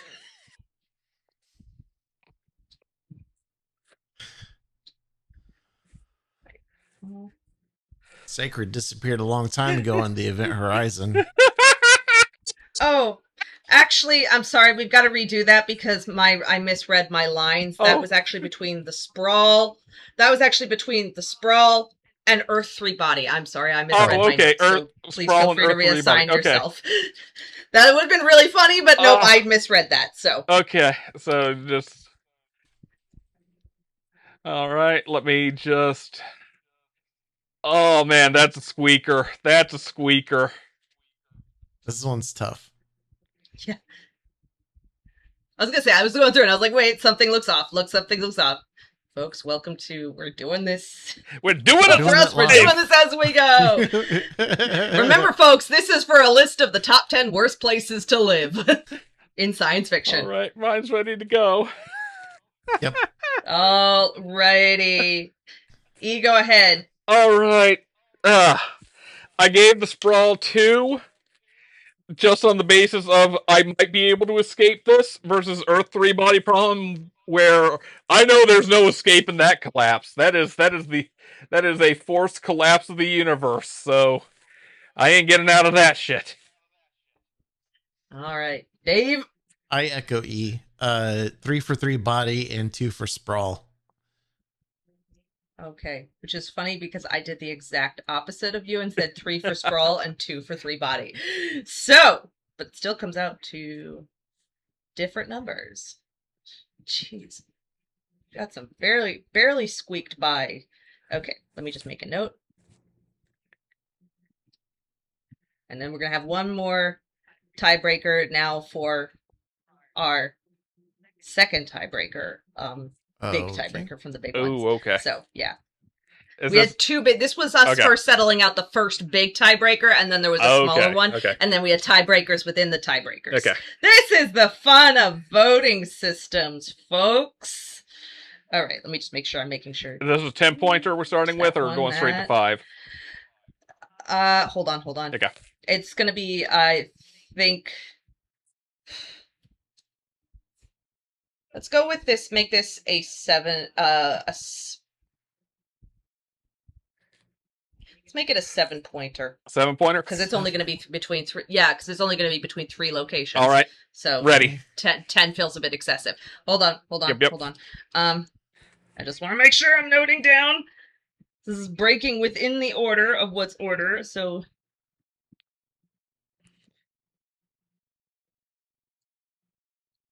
Audience, you may see an adorable cat face of a cat who is sleeping next to me right now. Okay, so for our other tiebreaker, it's going to be between Ferenginar, the Alien Universe, and the Ishimura. Okay. You want me to send that to y'all real quick? Yes, please. Yeah, you can send. Yeah, send it. I've got it written down. Yes, so yes. Okay, 7-pointer, huh? Okay. Ooh boy. 7 points, but same rules as with the 10 point of up to. Yep. Yeah. Something like that. My brain is off.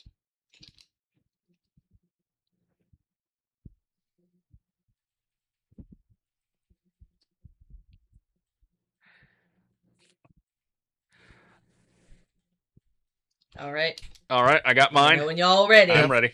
All right, E, go ahead. All right, Ferenginar, for the same reasons as before, where I am getting off this fucking rock with 1 point. Alien Universe, I can probably find some refuge there in the neoliberal hellscape, corporate dystopia, at 2. And get me off this murder death ship! Ishimura gets 4 points. That I am putting. I guess that is no more than 4 if we're gonna no more than 4 if we're gonna say 7 points, right? Did I do that math wrong? It would be no more than 4 points, yes. Yeah, thank you. Technically, you get one that gets 0 points, but yeah. True. All right. So, Dave. And I will be putting all of my points into my fucking plasma cutter. Trust plasma cutter, folks. Okay. Ferenginar 1 and Ishimura and Alien 3. All right. And I actually said the exact same Ferenginar 1, Ishimura and Alien 3. Let me just make sure. Okay. So then that makes that.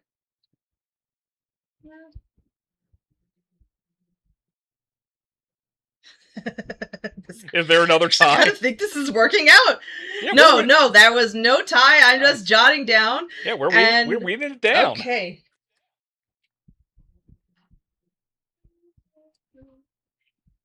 And you know what? Between all of us, of the original list, we managed to award points only to 10 locations on the original list when you combined all of our voting for the first time around. So the ties have now been broken, folks. I give you in order from the 10 places you least want. The 10 worst places to live in science fiction, starting with number 10. Total Recall. Okay. Total Recall made it on there right away with just 1 point. So, in our number 9 position, Ferenginar. Number 8, the Alien Universe. Number 7, USG Ishimura. Number 6, the Star Wars Universe. Number 5, Earth as Seen in the Expanse. Number 4, Tau Ceti 4, Marathon. And then finally, for our final 3, coming in, number 3 of the worst places to live, the Event Horizon. Did I write that? I'm sorry, hold on. I'm missing something. Look out! There's some hanging chads! Oh, God. Okay. Oh. Don't flash me. Nope, I'm just. You know what? No, flash me back to 2001. I want to go back to 2001. Okay, so I made a little mistake because I forgot to write down one of them. So technically, Total Recall came in at number 11. Oh, okay. So it just bumps everything down. So honorary spot. Yeah. So I should clarify. Number 11 was Total Recall, so it gets the honorary mention. Ferenginar at number 10, Alien Universe at 8, Ishimura at 7, Star Wars Universe at 6, the Earth as Seen in the Expanse at number 5. Wait, what was number 9? I'm reading wrong. Alien is 9. Everything moves by 1. So, yeah. So Alien is 9. 8 is Ishimura. 7 is Star Wars. 6 is Earth in the Expanse. 5 is Tau Ceti. Number 4 is the Event Horizon. Okay. And now our top 3 shitty places to live. I'm sorry, the editing on this is probably going to be a hot mess from me. I'm just going straight through. Okay. I'm just going straight through on this. And... Top 3 places to live. The number 3, the sprawl. Mm. Number 2. So, the second worst place to live. Earth as seen in the 3-body problem.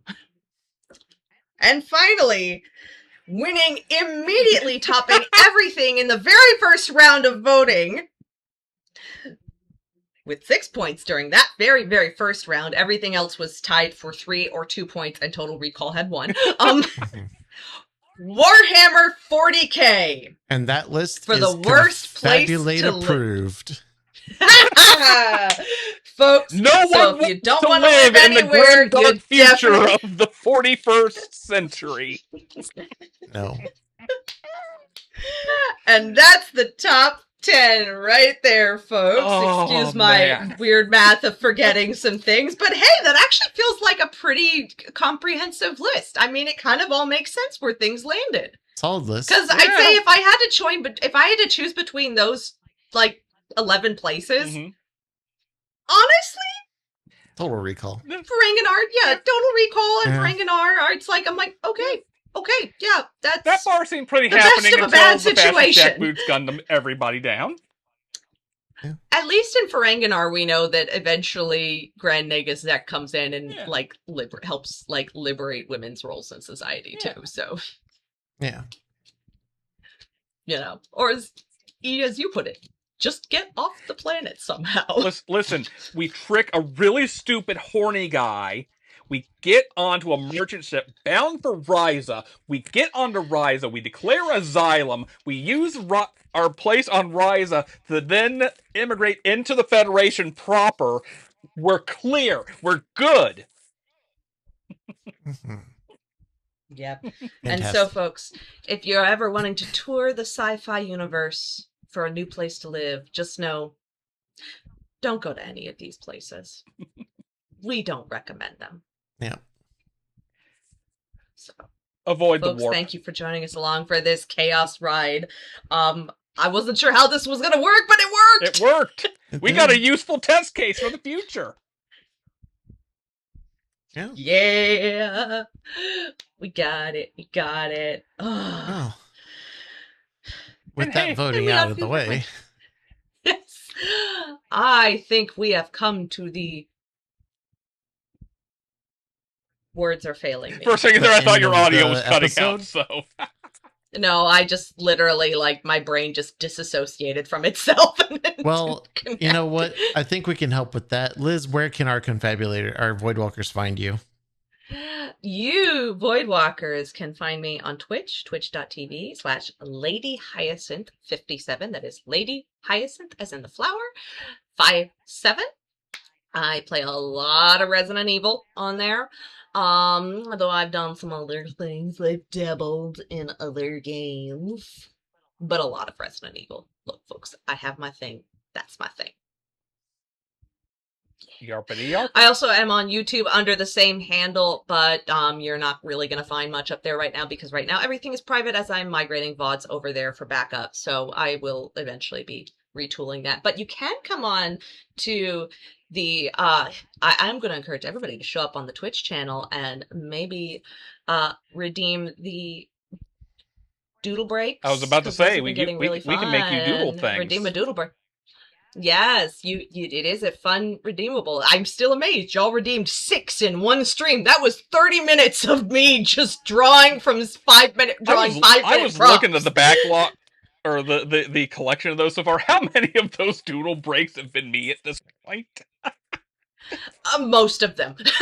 I've been blowing my just point. Most of them. But we got yes, bread but Ethan once out I of it. when I bouncy bread Ethan. We got, not just bouncy bread Ethan, we got moldy bouncy bread Ethan out of it. Also my weird no face Palpatine. Yeah. And folks, that's no so, face as in no theater, not having a face. If you've seen Spirited Away, folks, that no face. Hey, we synced up on that one. Well, on this version of the call, might not sync up when I go through the edit. There's been some audio desync issues I've noticed on the call audio.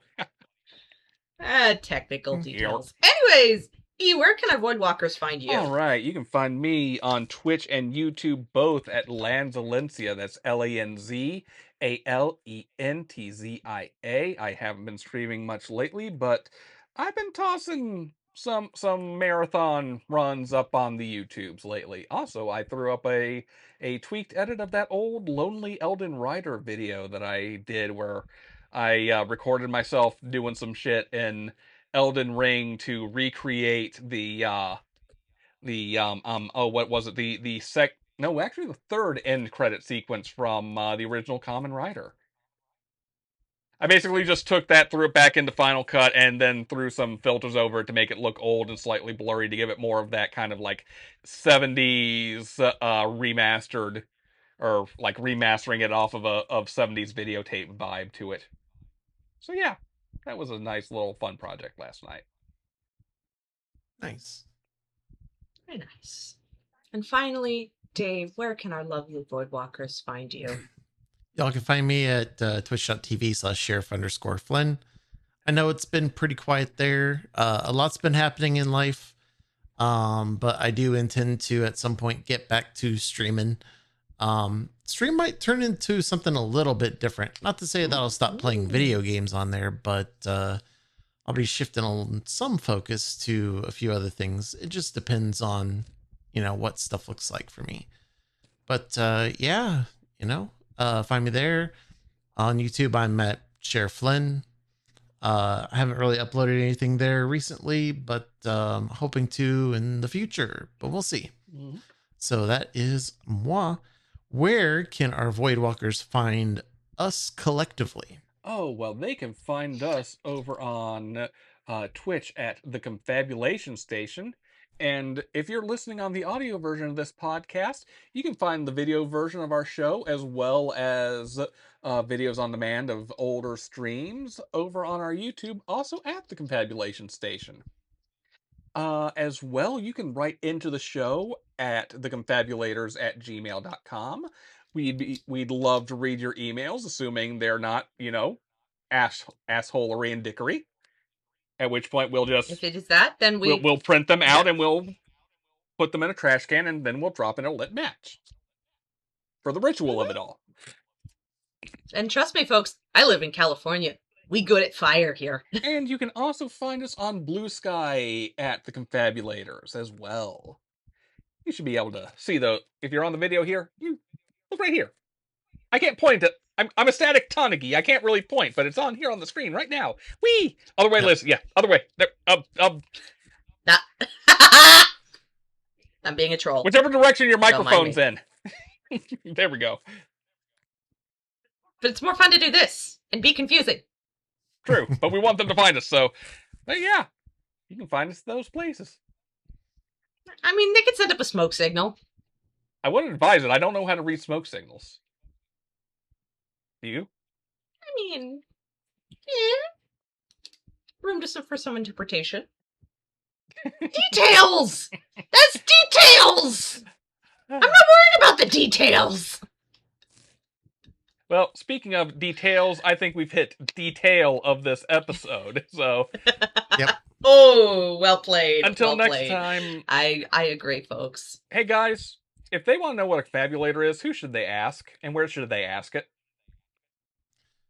They should don't ask anybody. Ask it on Mars in the Total Recall universe. It's safer than some of the other options. Yes.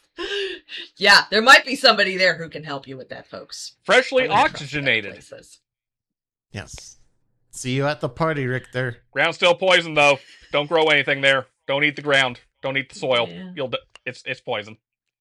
Don't eat ground anyway. That's what for potting plants and importing soil is for. So them percolates are gonna fuck you up. Mm-hmm. So until next time, anyways, folks, I'm Dave. I'm Liz. And I'm E. And we are the Confabulators. Yep. I know I said that before either of you could jump in. Yep. Peace out. Yep. Later. Bye. Wiggling a Tanuki avatar around in the Conan O'Brien studio. Gonna fade out. Gonna fade out now. Sing a song under our actual theme. It's a cool theme. Jamming to happy music by Cassidy. Cassidy, happy birthday, belated birthday to you. Fade out. The Confabulators is hosted by Liz Strauss and Dave Bockenkamp. Editor is E.W. Klein. Theme music, Oh Heavens, is by Cassidy B., composer and artist. Found at cbrva.cardd.co.